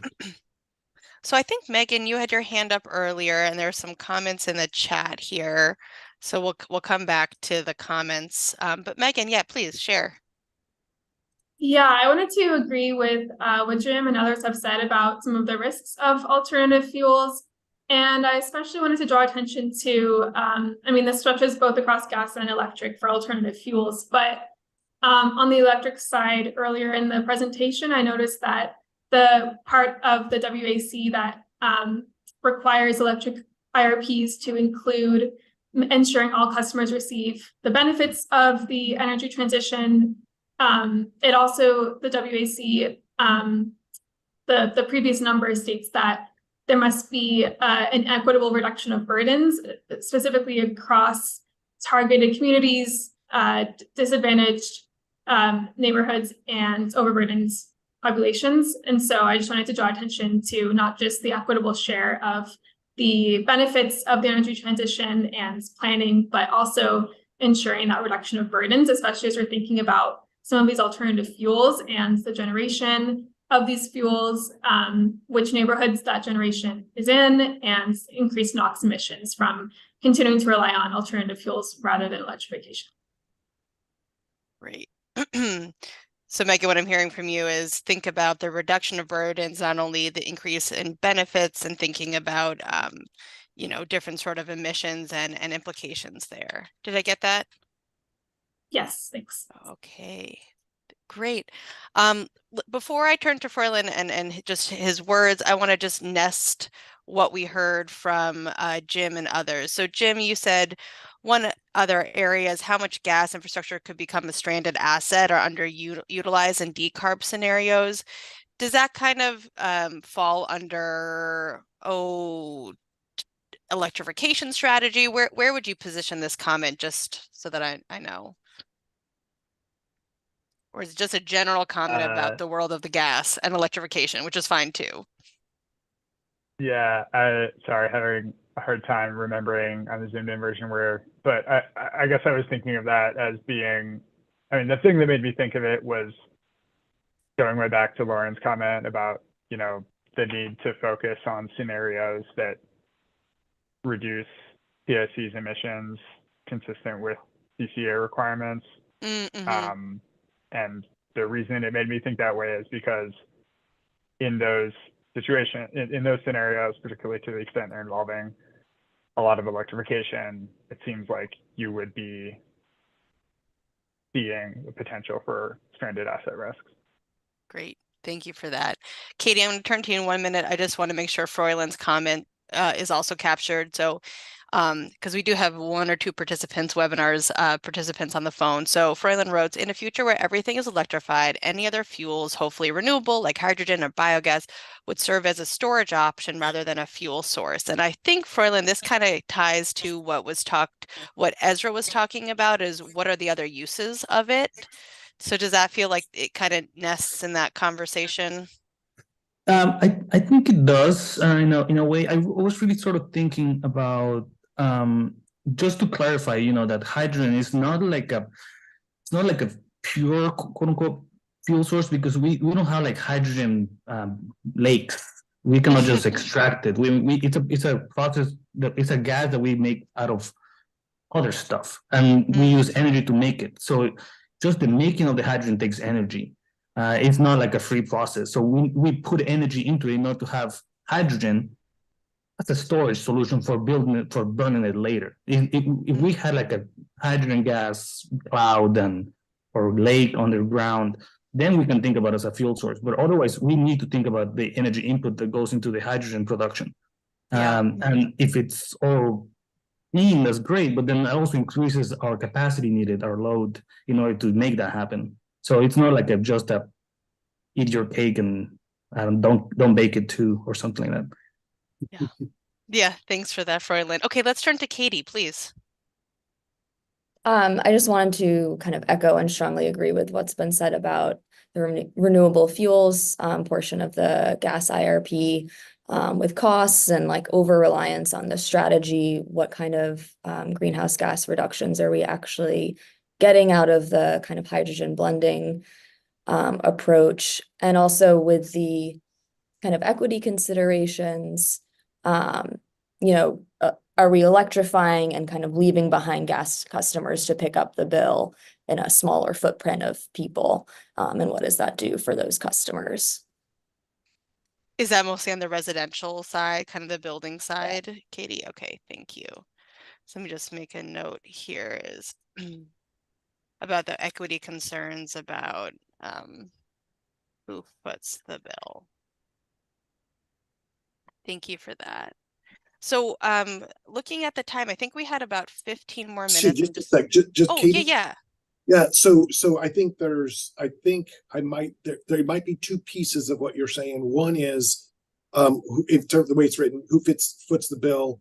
That is, how do the appliances get, right? How do the conversion costs get covered, right? Because under the CCA, the gas utilities are required to. This is a cap and trade system. This is not a carbon cap, right? It's a cap and trade system.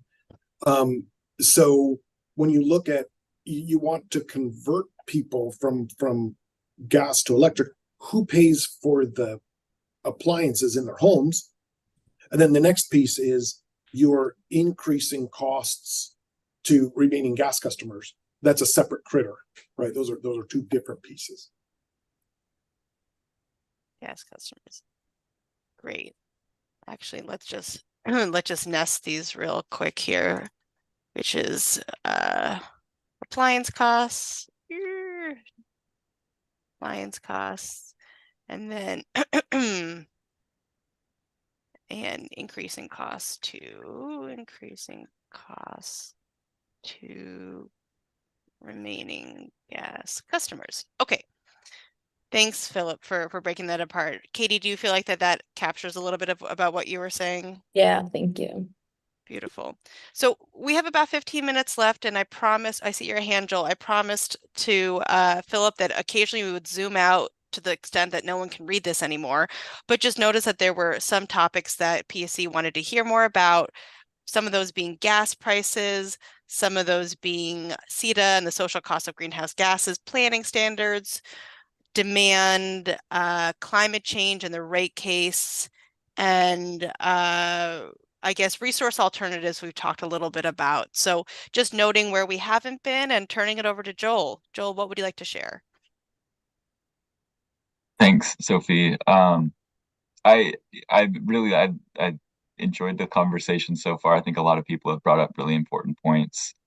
The application of renewable fuels, hydrogen, biogas, I think are important things to think about. Is using that as a, you know, in buildings as going to be as valuable as that to other industries, aviation fuels, or uh, you know, electric peaking resources, or there's lots of ways that that can be used and likely to be a limited supply. So how we use those, how those are most likely to be used, I think is an important question to think about, especially when, as some folks have noted, building electrification seems like a pretty, at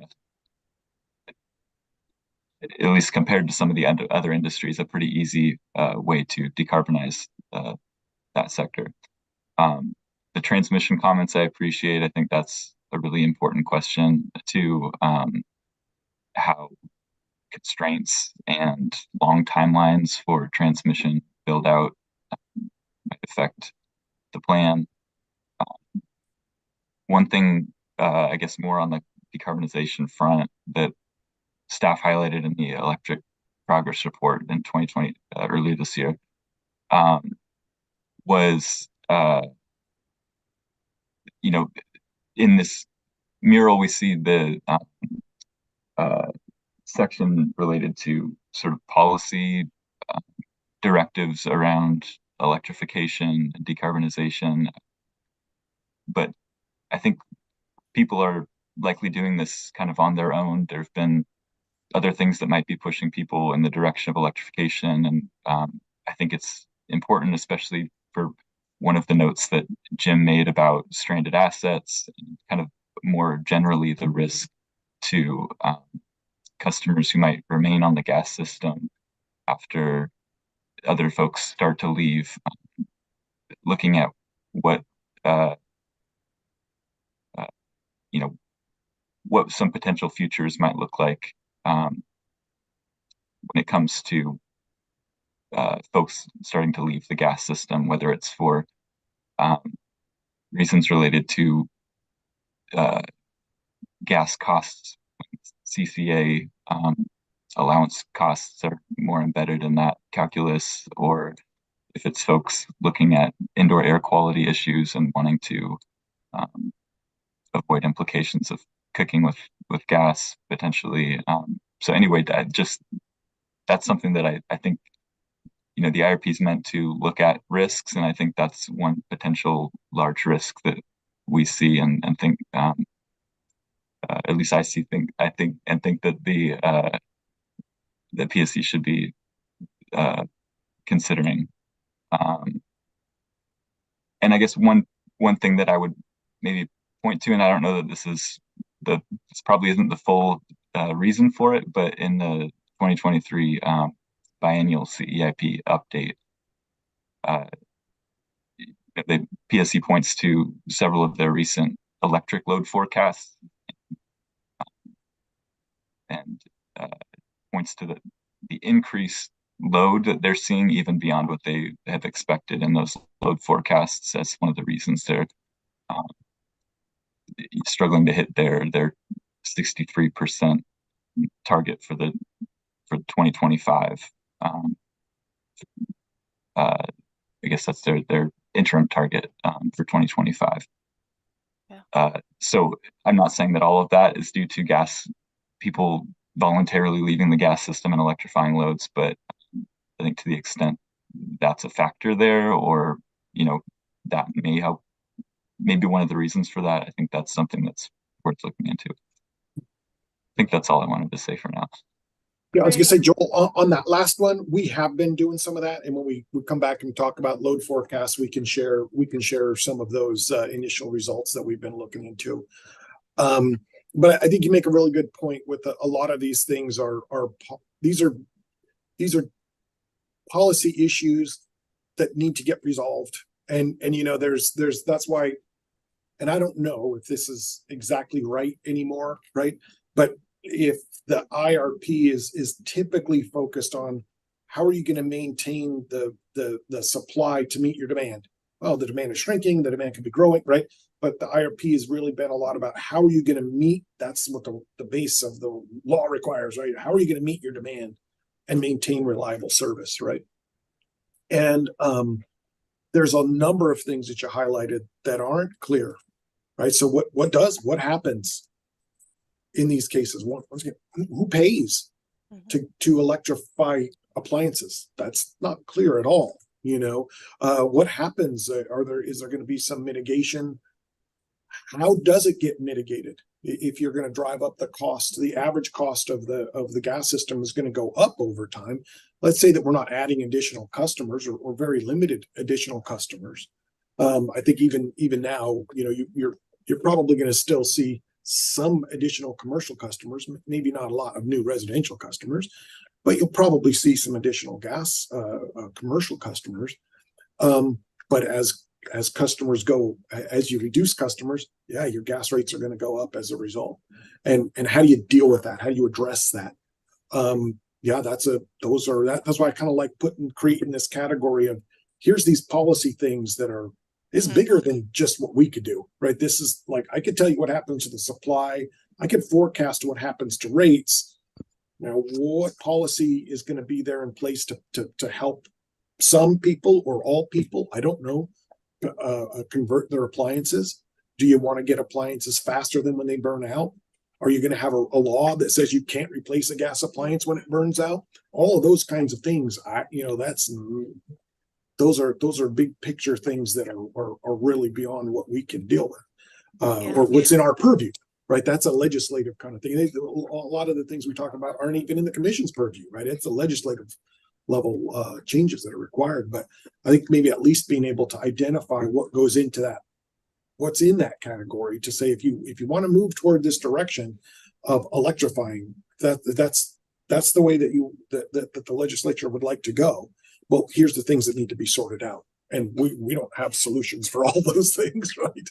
But we can at least bird dog them and say these are the kinds of things that we're going to have to, such a policy needs to deal with. Yeah. Well, sorry, Sophie. Can I ask a follow-up? Sure thing. Yeah. Sure. Thanks. I think, well, one thing that I'm thinking about here is not, I guess there's certainly policy that can be implemented to force some of this shift. But I guess the point I was trying to make was that customers might be making this decision independently of any mandate to electrify loads. And I think, and correct me if I'm wrong, but I think in the 2023 Electric Progress Report and the 2020, I guess more, maybe the gas IRP more relevant, the lowest assumption that PSE made about customers in their load forecast, or customer counts in their load forecast, was that that there's zero growth in customers. Is that true, or was there a sensitivity or an adjustment to that in certain scenarios where customer counts actually decline? Yeah, I think that we did. I mean, Jan, you can come on and provide some additional feedback if I get something wrong. But yeah, we did.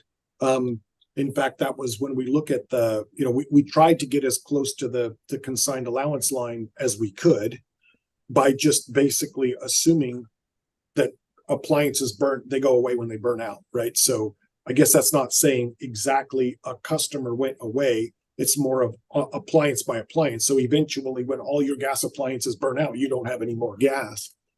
In this IRP, we can take what I've been thinking about, hearing the public comments and from some of the dialogue here. It's not a problem for us to basically identify how many customers would need to be taken off the gas system to hit the consigned allowance line, right? That I can estimate that. And then I can estimate what the impact on the gas system, what the gas plan would be, what the impact on the electric plan would be, right? We can do that. Now, how are you going to get customers to give up their operating equipment? I don't know, right? But I can look at the impacts of that for sure. So we can certainly go further in this IRP than we did the last one along those lines. So I'm just looking at the time, and I promised you all a break, and I like keeping my promises. For those who are on the phone, I just want to read your comment aloud, Megan. Kind of nestles into the conversation about electrification.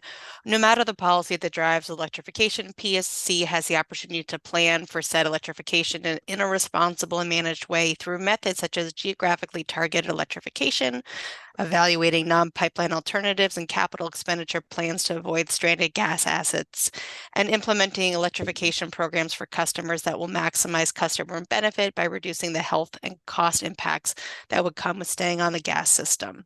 I think we could have done this for another hour and we would have fleshed this out even more. I want to give someone the opportunity, if you want to say something aloud now, before I kind of transition us into how you can continue to share some ideas. Any kind of final verbal thoughts here? Okay. Well, we know this question that we started with, which is what are the major components or themes, components associated with each theme that PSE should focus on. This is a biggie, and you are welcome either in the feedback form, which was pasted in the chat earlier, or you all have the link, this editable link to this document. You're welcome to continue to add this. PSE, and with support from my team, we're going to clean this up, and we can obviously share this with you at another time. But I just want to thank you for this very robust conversation. Philip, anything you want to share before we move to our break, our 10-minute break? No, thank you. This was really helpful. Thank you all very much. Beautiful. Well, thank you. Let us, it's 11:44. We're going to wrap up with the presentation. Let's come back here at 11:55. So we'll talk to you all real soon.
Welcome, Tyler. We're just taking a quick break and we'll be back in a minute.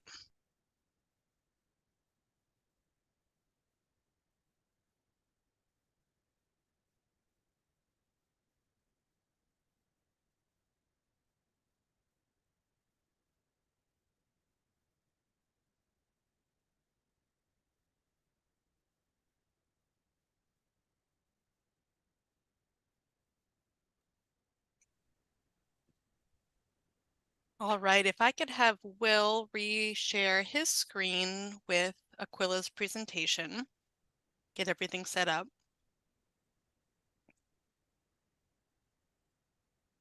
Great. And then, hi there, Aquila. So we ran a little bit over on the dialogue piece, so you're going to have more like 50 minutes, 50 minutes rather than 60, but it sounded like that would still work with what you have. Yes. Very good. All right, it is 11:55, so if I could welcome everyone back for the last hour of the meeting here. We're going to wrap up this meeting with a presentation with Aquila from Cadmus, and he's going to be sharing information about the conservation potential assessment. Aquila let me know that if you have questions throughout the presentation, he can take those. There's some spots that make more sense for some kind of questions and answers, and he'll flag those as well. And we'll do this all getting us to our 12:45 public comment period. So with that, Aquila, I turn it over to you. Yes, thank you. Thank you, and hello, everyone. Nice meeting you all. My name is Aquila Valonis. I am a principal investigator here at Cadmus, and I am overseeing this potentials assessment or CPA project for PSE. Just a little bit of background for me. I lead the planning and assessment team at Cadmus that have and oversee and manage a team of engineers and modeling analysts that support potential studies and planning projects. And this is one of them. Our team has been working with PSE on our prior CPAs as well. And happy to be here and looking forward to walking through the CPA project with you today. So welcome to the 2025 IRP Conservation Potentials Assessment. And I think we can go to the next slide. And just in terms of the general agenda items today, just to provide an overview of the main themes that this potential study includes, as well as dive down and talk a little bit around the methodology that is used for the CPA. And that's inclusive of the sort of the different components. So in this study, we look at energy efficiency. We'll also be looking at electrification, demand response, combined heat and power, solar generation. All of those are components of this project. So I'll be stepping through those as well as we go through this. We've already talked about the timeline in prior slides, so I'm actually gonna be skipping over the timeline slide there. But then if there's any questions and feedback along the way, by all means, please stop me and ask questions. But I'll pause a few times and see if there's any questions at that time as well. Jump to the next slide.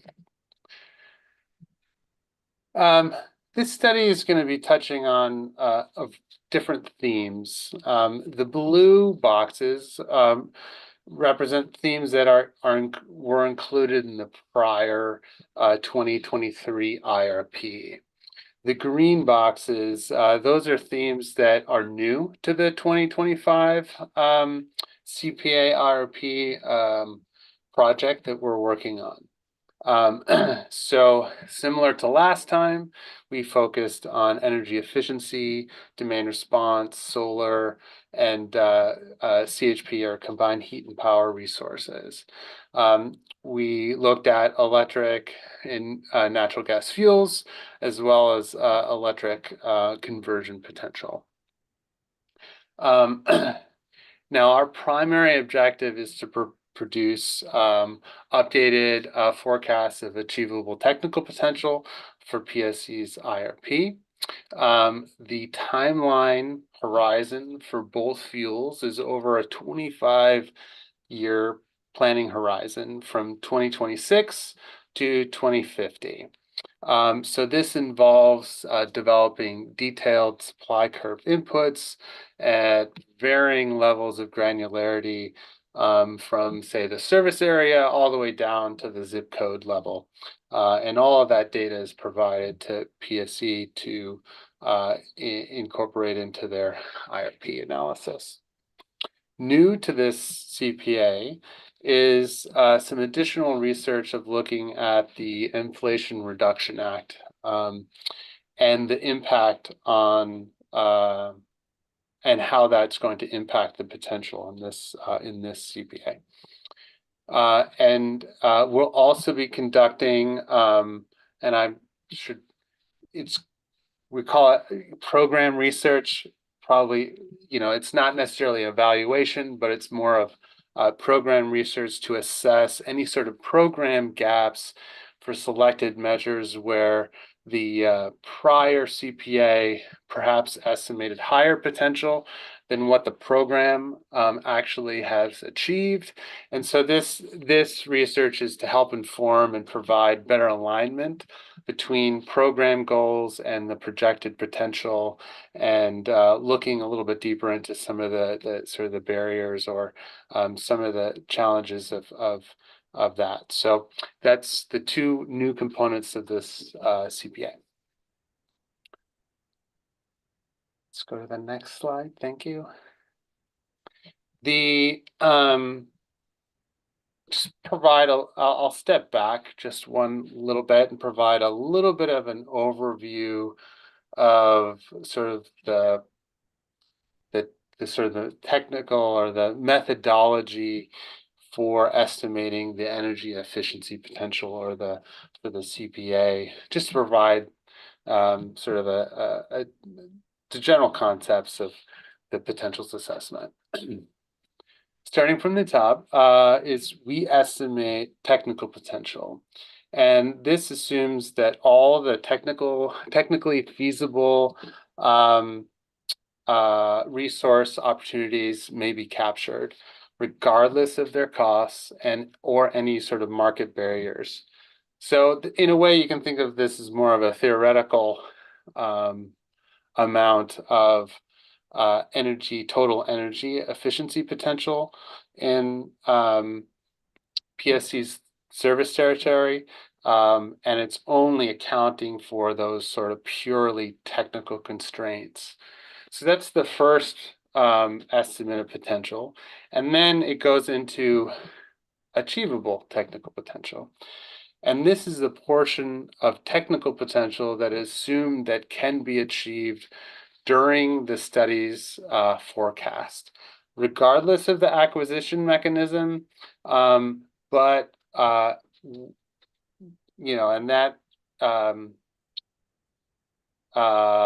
we will be accounting for other elements of sort of the market, or the achievability of certain measures through the time horizon.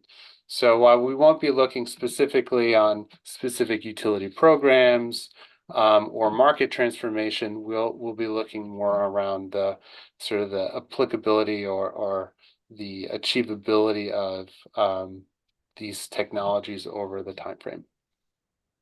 All of that data is summarized, and we hand that over hand over the achievable technical potential results to PSE to incorporate that into their IRP to determine what resources are cost effective as part of the achievable economic potential. And so the achievable economic potential is really defined as a portion of the achievable technical potential, and that is really determined by what is cost effective within PSE's IRP optimization modeling. And that's done through bundling bundles or individual measures that are selected based on costs and savings. And so the cumulative potential for these selected bundles really constitute the achievable economic potential. All right, I'm gonna jump to the next slide. Thank you. I'm gonna step through really sort of the methodology that we go through in analyzing or conducting a CPA. The methodology really follows 6 steps, and it follows the sort of the process flow on the figure to the right. Yes, and by all means, if there are any questions along the way, if there's any specific item, I'm happy to dive into the details a little bit more granular if you like. We start by compiling measure data. This involves gathering measure and utility data, includes sales forecasts by sector. Then we disaggregate that sales data by developing a bottom-up end-use consumption baseline forecast. And we actually calibrate that bottom-up approach with the overall sales forecast that PSE provides. Then we also develop sort of the energy efficiency technology savings as well as the measured costs.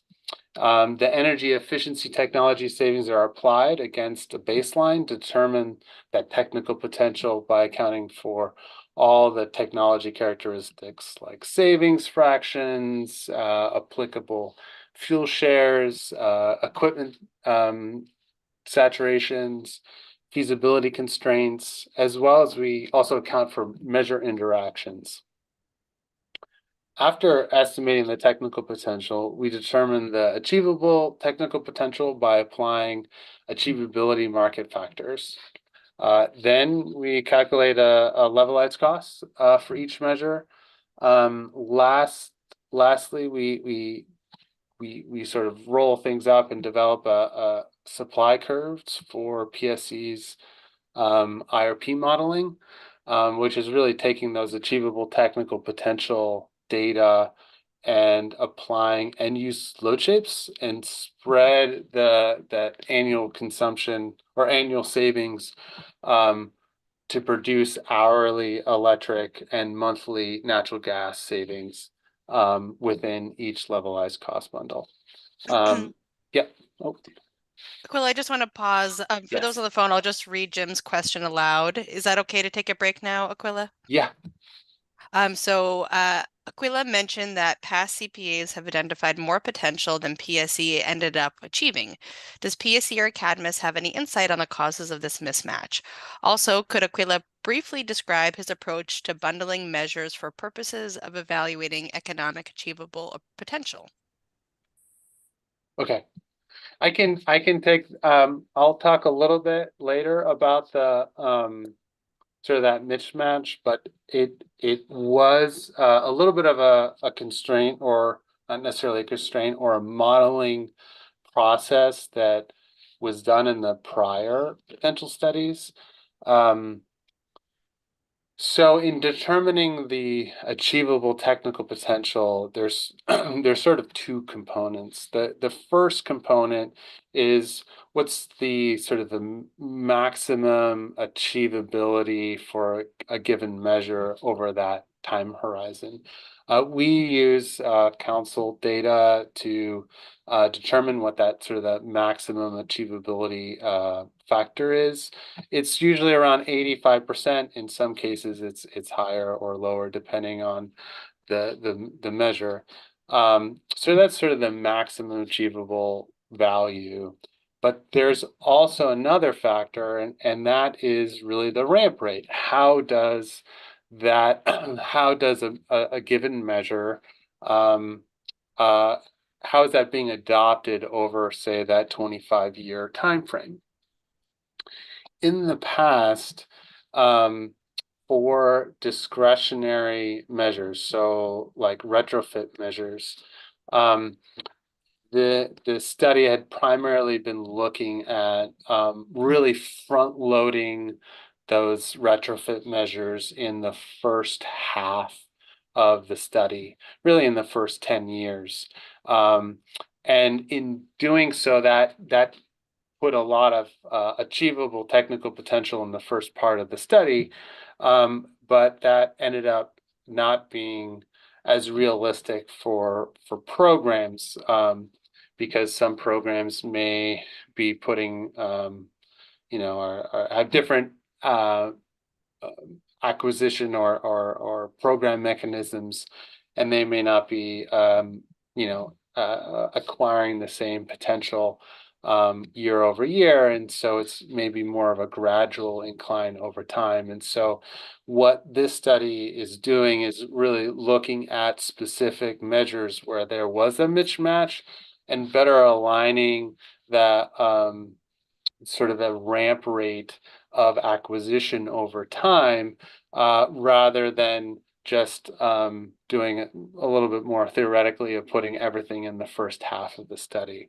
So that's really what that sort of additional analysis was done in this CPA compared to the last CPA.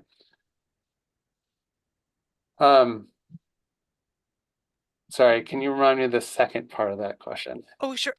It also looks like Joel has his hands. Let me just see. Jim, was your question about the mismatch kind of got an answer or started to get an answer there? Okay, great. Let's turn to Joel. Yeah, mine's a follow-up on that actually. So I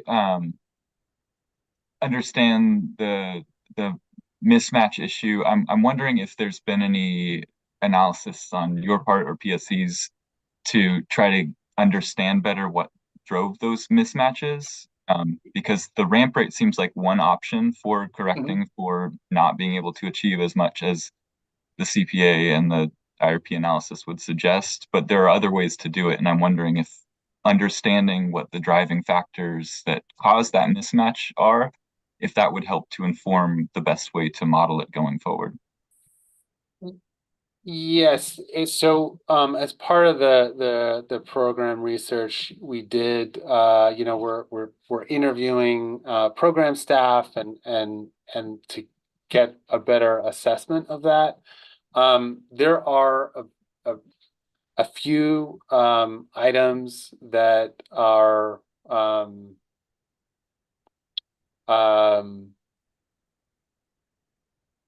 that were identified through that process. I think I don't know if Mark's on the call today, but he may have some additional context of that on the program team.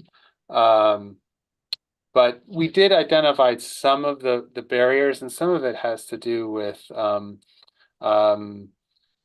either midstream programs that have recently started that may not be going as robust as initially anticipated, things like that. Or another one is, of course, weatherization measures, where there is an opportunity to have more weatherization, but the uptick of that is just taking a lot longer, and that's not just PSE, it's other jurisdictions as well. As there is it's just harder to have customers adopt that over time without I mean, incentives could be one thing, but there are also other barriers. Now, our study doesn't necessarily look at what the customer side of things, but really looking more on what the program staff are identifying as potential barriers. So we didn't survey customers in this particular case to identify what is driving that.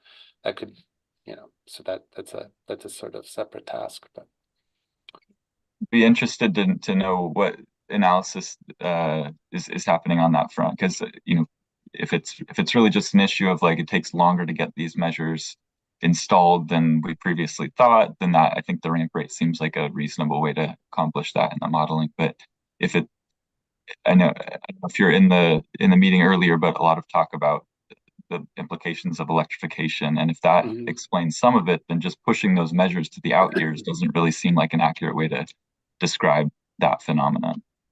Yeah, it is a good point that you bring up around electrification. One of the measures that was a little bit slower up, I believe, was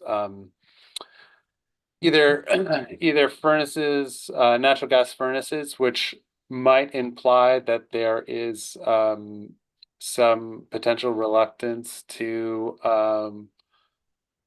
spend additional funds on a customer side to install a high efficiency furnace if in the future they may want to convert to a heat pump. I'm being subjective here, but that could be a cause of why the natural gas furnace adoption might be a little bit lower. That's one piece of it. There's also smart thermostats and a couple of other measures were identified where there was that potential mismatch. And I have a slide a little bit later on that kind of talks a little bit more about that. But again, that we're sort of in the process of this, and so I don't have my cliff notes on that handy. So. Yeah, appreciate the response. We'll be interested to see what the rest of the process looks like and what you'll find. Great. Aquila, I encourage you to carry forward so we can Sure, make that no 12:45. problem. Yeah, go ahead. Yep. We can actually jump to the next slide. Yeah. All right. So as I mentioned before, we're estimating technical and achievable electric and natural gas energy efficiency potential for PSE's residential, commercial, and industrial sectors. This also includes street lighting and indoor agriculture.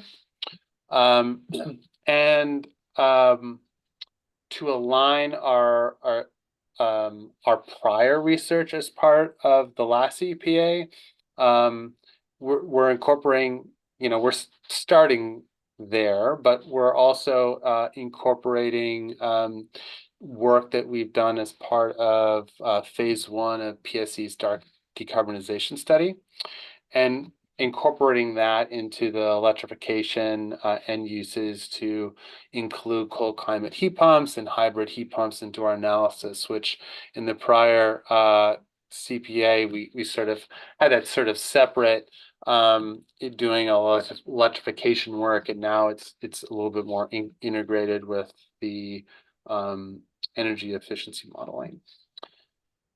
Not only to we're just going to go to my next point here is that not only are we sort of assessing the gas to electric load impact, but we're also assessing the impact of energy efficiency for each of the fuels, accounting for the electrification scenario that we're going to be conducting.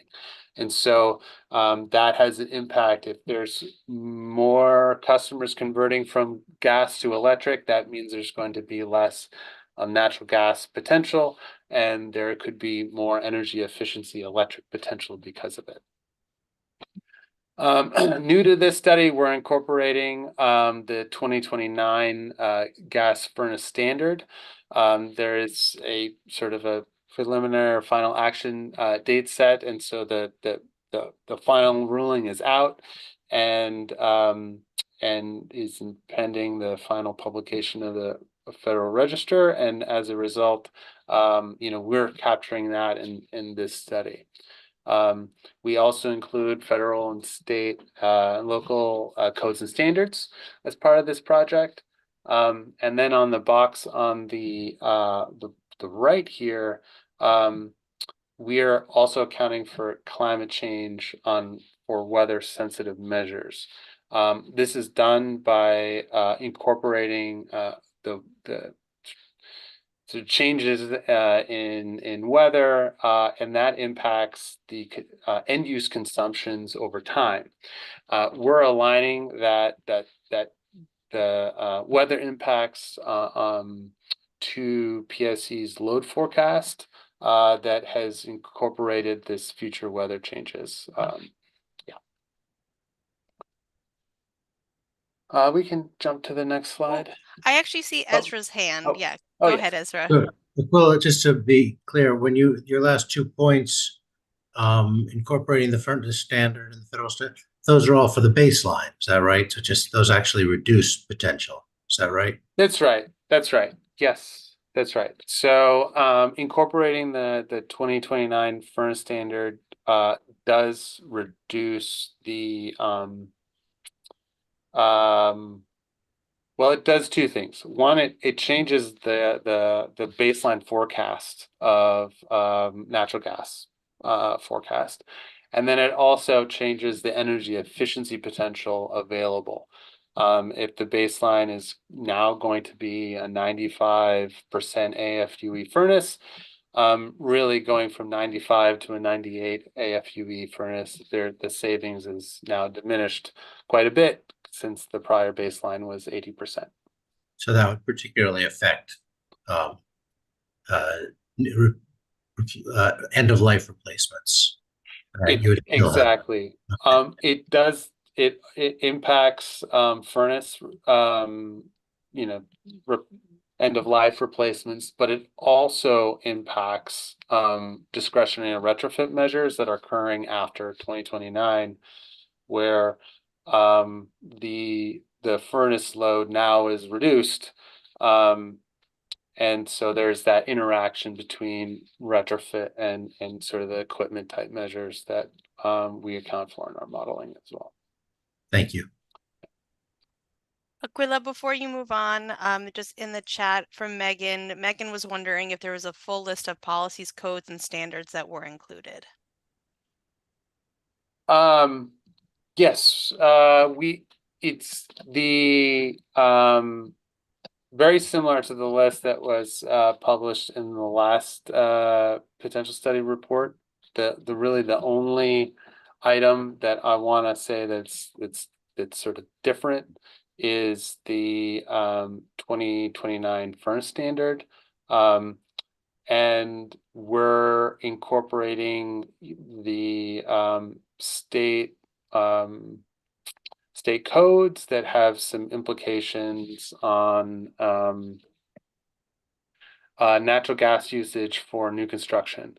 So that's a little bit different from the last CPA, where we're assuming in the residential forecast that really all new construction customers are pretty much going to be electric, and that's accounted for as well. But for the most part, pretty much in the prior report, everything is the same in terms of the types of standards and that we're accounting for, except for the furnace standard.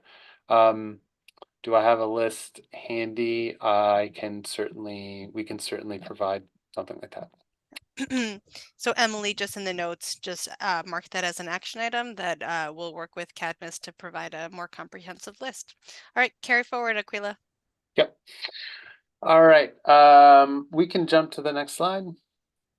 All right, I'll be a little brief here considering our time, but this figure provides a summary of the general measure input assumptions, sort of starting from the bottom. Actually, we'll start by building with building characteristics data. So like PSE's 2021 residential characteristics study is really, we use that data as well as the residential and commercial building stock assessments that was done across the region. And those data sets really provide the equipment saturations, the fuel shares, and the sort of the building and measure input data that we use.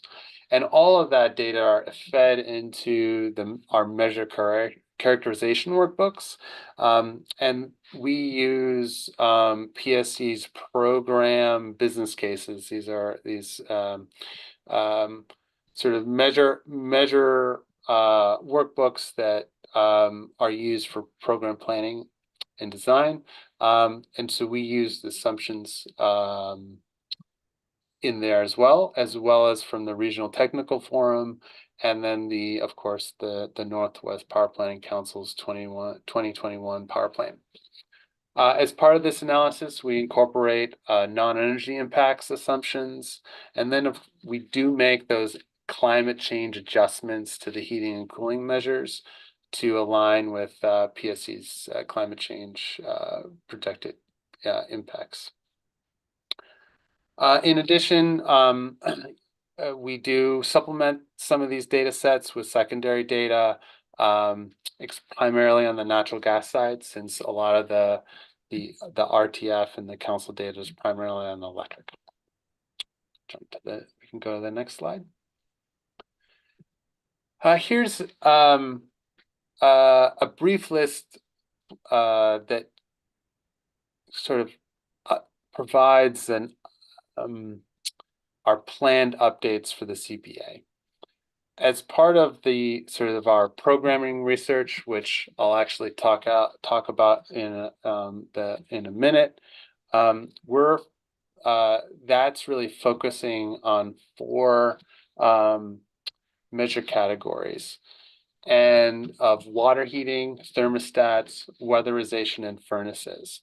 And as I noted before, our approach is really to better align the prior adoption rates to really update those and better align with program data in those 4 categories.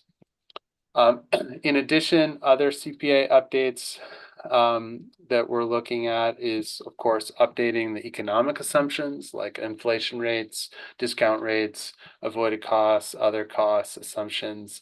That is, of course, we're aligning that with the IRP data from PSE. We're incorporating the Inflation Reduction Act assumptions around incentives and how that may impact adoption rates as well. And of course, as I noted, we're revisiting ramp rates. We're also incorporating recent program accomplishments and non-energy benefits to help inform the IRP cost bundles. One of the changes in the CPA is and this relates to what I was talking about earlier, so maybe I might skip this, but it's really the treatment of the discretionary measures or retrofit measures, where we use a 10-year ramp rate for measure adoption, and that did create a little bit of a disconnect between the achievable savings from programs and what the CPA initially projected. So we're doing more of alignment there using council adoption rates to help inform that current program trends. Yeah, we can jump to the next slide. As I noted, new to the CPA, and I'll spend a little time talking through this, but I think kind of dove into it a little earlier. Is that we're conducting these in-depth interviews with program staff for 4 measure categories that really show that divergence between planned potential and the last CPA and the actual savings. in their programs. And as I noted, it's really these four categories of natural gas water heating, weatherization, smart thermostats, and furnaces. Really, this research objective is really to understand that divergence between the program savings and the potential study, and get a better sense of what are the drivers and some of the explanations of why that's occurring. And ultimately updating those ramp rates and other measure inputs to align to this for this new CPA. The IRA funding research really is to get a better sense of how the funding is going to be implemented. There still remains some uncertainty of how the state commerce is going to operate the funding components to this. And so we have conducted a few interviews to help better understand the direction of the IRA funding for both programs, as well as assessing the potential. And so what I mean by that is getting a better sense of the timing of when the funding is going to be dispersed over the next decade, and get a sense of how that has an impact on the potential study as well as programs. So it's really getting a better sense of the rollout of that, and identify sort of the opportunities where PSE programs can align or leverage between the two IRA home energy rebate programs, and how there's going to be some program overlap, and how that's going to operate. Sorry, I didn't quite see that. Sophie, I Sure, didn't quite see the question. Yeah, let's do this question and then we can move forward. So the question from Jim with the Sierra Club asks, do you feel well equipped to nimbly account for Commerce's decisions about how to implement the Inflation Reduction Act funding as they become known? We have, based on some prior discussions with PSE that has been working with well, there's sort of two components of that. One, PSE's been looking into this as well, and the Commerce Department has been reaching out to utilities to do the collaboration component. I believe that has happened in November. And so that's one component of this. In terms of the funding and how much funds are available for incentives, we do have a good idea of that depending on the program, in terms of how much of the funds is going to go to administration costs and how much funds are going to go to measures, for example. So we do have a good sense of that. And so we're going to be incorporating that into our analysis. We are going to have to make some broad assumptions, however, around how many customers are going to leverage those funds, because this is a statewide program. We're going to be proportioning those funds based on the number of households within PSE service area, for example, to really allocate those funds specifically for PSE. All right, carry forward in our last 10-ish minutes here. Yep, we can jump to the next slide. All right.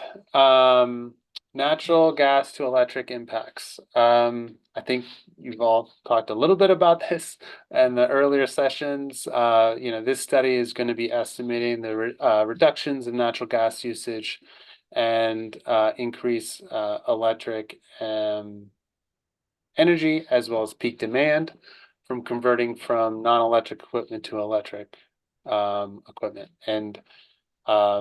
And really we focus on space heating, water heating systems, cooking equipment, dryers, for example.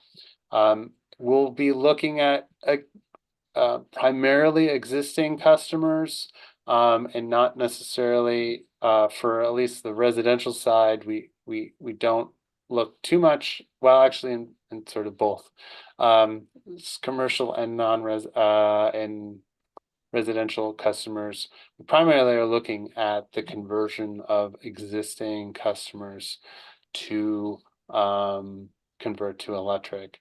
A lot of the codes, state code already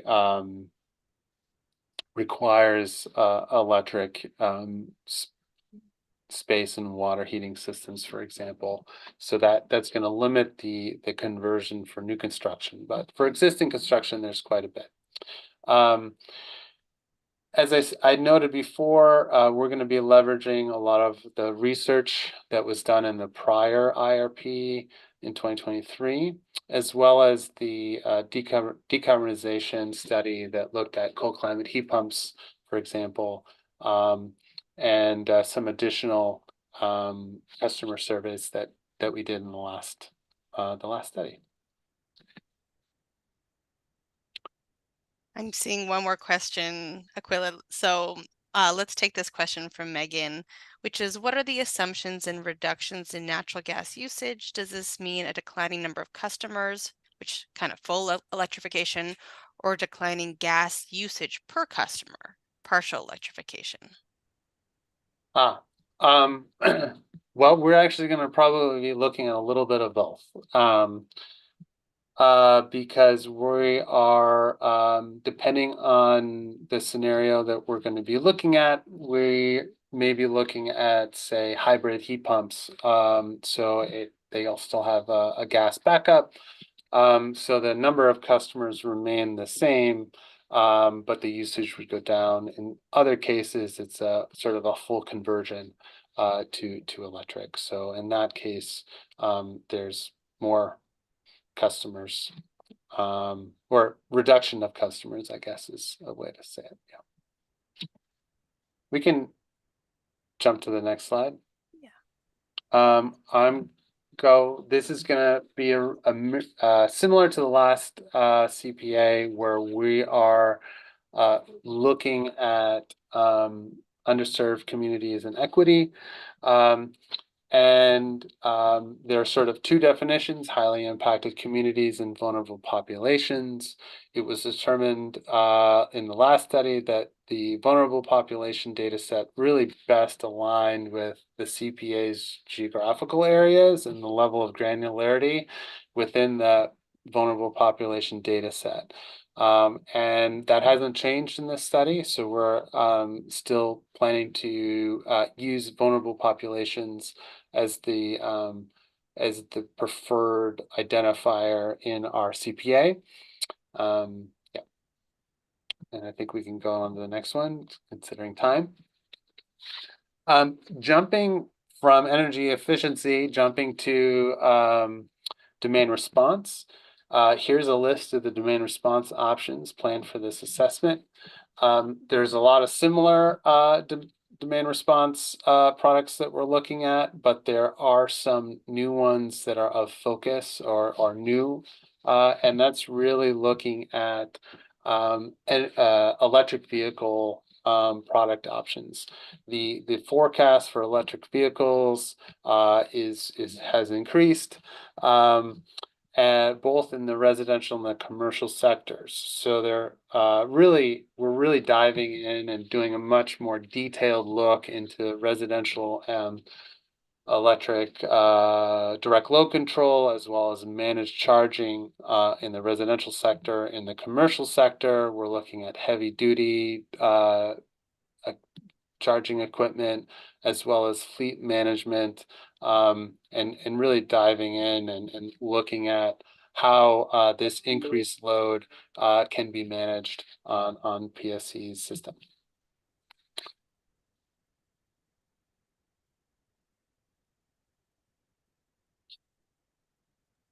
And Aquila, let's finish. Let's finish Okay. up your slides, and then we'll return to the questions if we have time. Sure. Okay. All right. Next slide is looking at the combined heat and power and solar potential.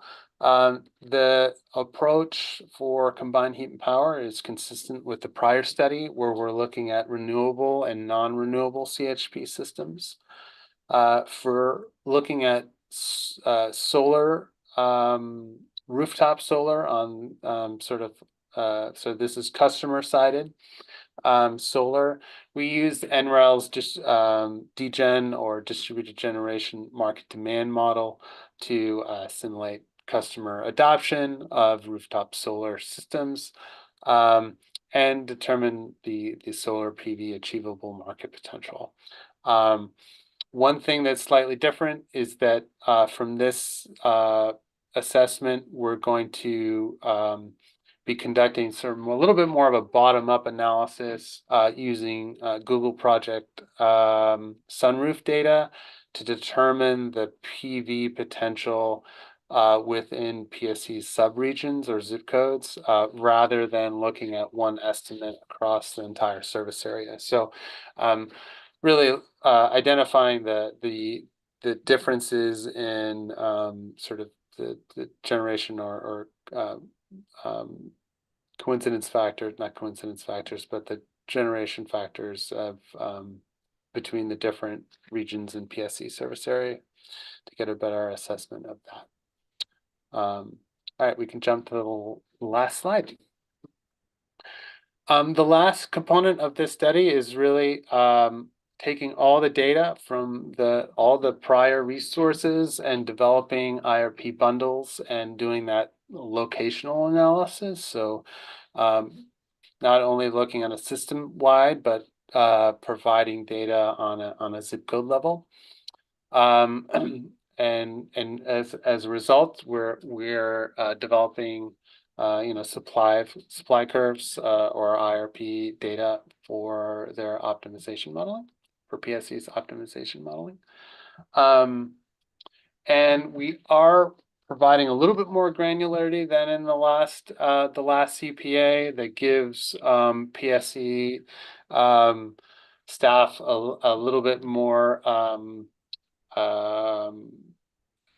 ways to identify potential within a subgroup within the IRP input data that we provide. And so that's looking at new construction versus existing construction, looking at heat pump or non-heat pump loads. If we can also flag underserved community status or IRA or non-IRA funded data sets. And so that will be provided as well to PSE to look at the sort of the nuances of that. And then in terms of reporting, we're having a separate gas and electric reports. And the actual data is a little bit TBD, but in the draft report timeframe, it's March and April of 2024. And the final reports is April or May of 2024. And I think that is it. Bravo. Thank you, Aquila. And so in terms of Joel's question, I believe PSE was going to try to answer that in the chat. We have just 2 minutes, so if someone does want to come off of mute from PSE so those on the phone can hear, the question just for everyone is Cadmus using updated DR assumptions based off new information that may be available from Puget Sound Energy's distributed energy resources, request for proposals, and or newly launched DR programs? Yeah, I can speak to that. Thanks, Nick. Yeah. So we've been in contact with all of the internal DR folks the CPA team has, and we've been incorporating any newly launched pilots or pilots that are planning to be launched in the near future, and this would include things like time of use rates and different kinds of EV management products. So yeah, to answer the question, we are considering newly launched programs. Great. Great. Well, thank you so much, Aquila, for that presentation. There was a lot of great information there. Pauline, if you want to just repost the link to the slide deck, so in case people want to save this, there's a lot of information there. And with that, I think we'll turn to next steps and public comment. So thank you again, and thank your colleagues at Cadmus. And there's your contact info and some of your colleagues' information there. So next slide, please, Will. Thank you. So on December 14th, which is on Thursday, anyone who attended that public webinar on the 7th about hydrogen, that feedback forum will close on the 14th. And then the next day, the 15th, I know PSE is all working really hard to get to that deadline for the revised integrated resource plan work plan due to the UTC. And then December 19th is the feedback form for this particular resource planning advisory group meeting. Will close on the 19th. So next slide. So with that, we're going to turn to public comment opportunity. I should note, though, that PSE is working on trying to find dates for January RPAG meeting, so stay tuned with that. I believe my colleague has turned on the raise hand feature, so I see raise hands. Will, you can stop sharing your screen so everyone's faces can get big. And then if I could have the presenters from today, from PSE, Jen, Elizabeth, Kara, Philip, just come on video so that everyone can see each other's faces. That will be a good way to transition to the end of the meeting here. So let me look at my participant list. I'm going to go in the order in which I see the little hands come up, which Zoom webinar is telling me we're going to start with Don, then do Jim, and then Virginia. So Don, I'm promoting you, and yeah, let's make sure we can hear you, and then we'll start your 2 minutes. Okay, can you hear me? Sure can. Go All ahead. right, great. So I'm Don Marsh. I'm speaking on behalf of the Washington Clean Energy Coalition, and I've got many things that I want to say. I'm going to try to fit them in these tiny 2 minutes, and we'll see how it goes. So the first thing is when we were talking about maximum customer benefit. I agree that's an important measure for this work, and I think everybody would agree that one of the things that customers are really interested in is making sure that their ratepayer dollars are being used as efficiently as possible to achieve the decarbonization goals that we're all pursuing. And so in that vein, we still feel pretty skeptical that hydrogen is the best or delivers that maximum benefit when it's used to displace natural gas in the distribution system. We think that it's delivers much better bang for the buck if it's used for industrial heat. That was mentioned today. Shipping, aviation, those applications are where we think the highest use of hydrogen is. And so we'd like to see just a very compelling case from PSE in future RPAG meetings that use of hydrogen in our distribution system actually is delivering that maximum benefit. Another interesting topic was the question of, is gas, is it possible that there are some places that natural gas would be the least cost? And if we're thinking about that, we really should include the lifetime impact of the social cost of greenhouse gases in that calculation. So if you're extending your gas system and you're going to be sending gas through it for decades, that adds up. And it's maybe not PSE's customers that are directly paying for that, but I don't really want to participate in a system where I can save a few dollars on my monthly bill, but I'm condemning future generations to an impoverished planet and lower species and all of that. So I think that's important. And electrification is also more likely to qualify for IRA funding and less likely to be impacted by rising costs for CCA allowances. One other thing I think that might be interesting is when we're talking about geolocation of trimming the gas system. I would be happy if PSE could just concentrate on on the parts of their territory where they serve both gas and electric, so they're not impacting another electric utility, and they're still keeping those customers, which I think they would appreciate keeping those customers in the fold. And finally, regarding mismatches, I just wanted to, this is my final point. Final point. Okay, go ahead. Thanks. So I was very enthusiastic to participate in the TOU program, which I helped. I was a stakeholder while that was being developed, and I figure, yeah, might as well try consuming the product that I was advocating for. So I found out though that the EV tier was already fully subscribed, but they said maybe I could try another tier. And then when I tried that, I was prevented from signing up because I do have solar panels, so I'm a net metering. So then I tried to sign up for Flex Smart, and it turns out that none of the thermostats that PSE will work with my variable speed heat pump. So I found out I can't sign up for any of the PSE programs that I would like to participate in, and I guess that's an example of mismatch. Thank you. Thanks for that, Don. Yep, thank you so much. Okay, so next up, let me go back to my list here. Give me a moment. Pauline, can you promote? I think it was Jim who was next. Can you promote Jim and allow him to talk? Make sure it works.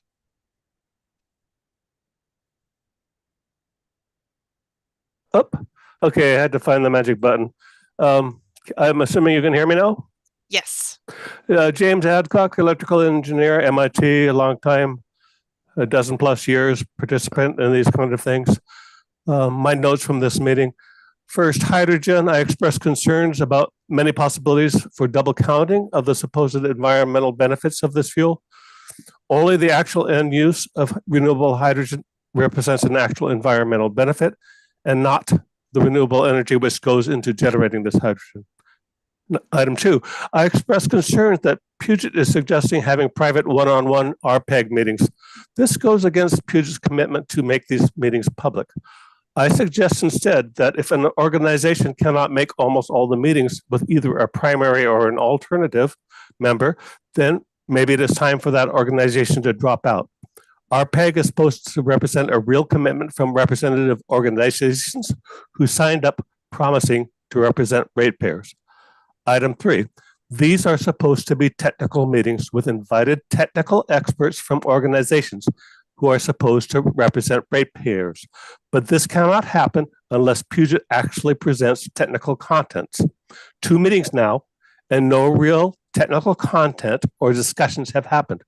So I would encourage Puget to actually get on with it. 4, in this context, I will express concerns again against Puget's apparent lack of urgency towards actually meeting the CETA 20, 30, 80% actually clean requirement. Puget accepted less than 0.5% of the qualified all source RFP offers. I am concerned that in reality, what is going to happen instead is that Puget is going to build new additional gas generation. Recently, Puget has been generating nearly 1,000 megawatts of natural gas generation and doing so 24/7. Okay, I will shut up now and respect Puget's boundaries, even though I don't agree with them. Thank you very much. Thank you, Jim, for that. I appreciate you recognizing the clock there, and thank you for your comments. I think next we have Virginia. Pauline, would you mind promoting Virginia for me as well? My screen here is a little bit frozen.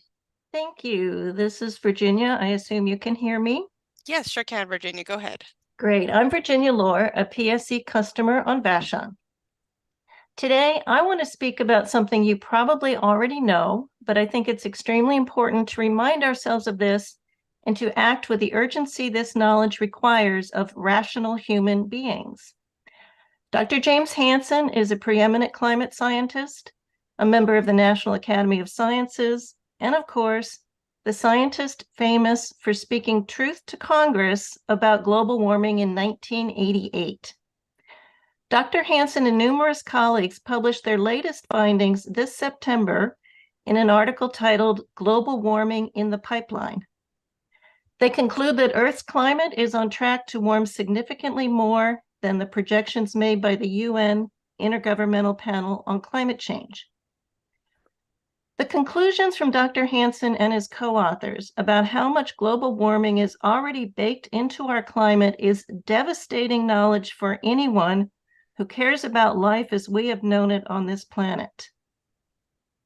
Carbon dioxide in the air is increasing and has already reached levels that have not existed for millions of years. This is mind-boggling.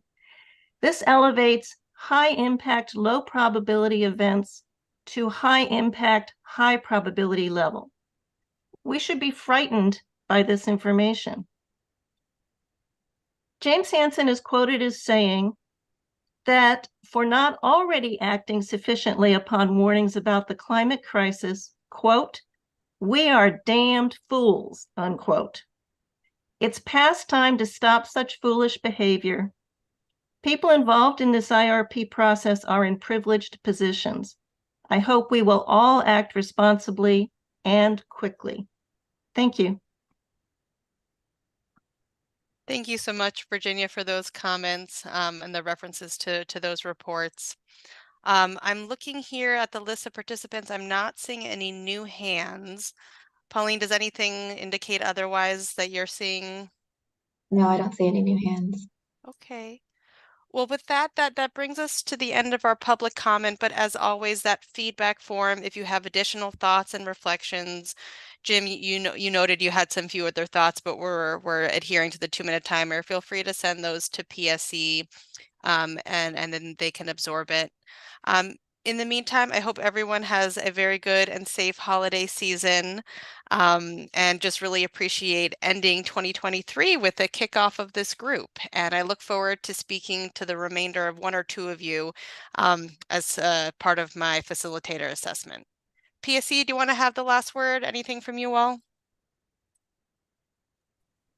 No, thank you all. This was a really good discussion. It was really helpful for us to sort of get our head around what you all think is important, and just happy holidays and everything. So thank you all very much. Take care, everyone.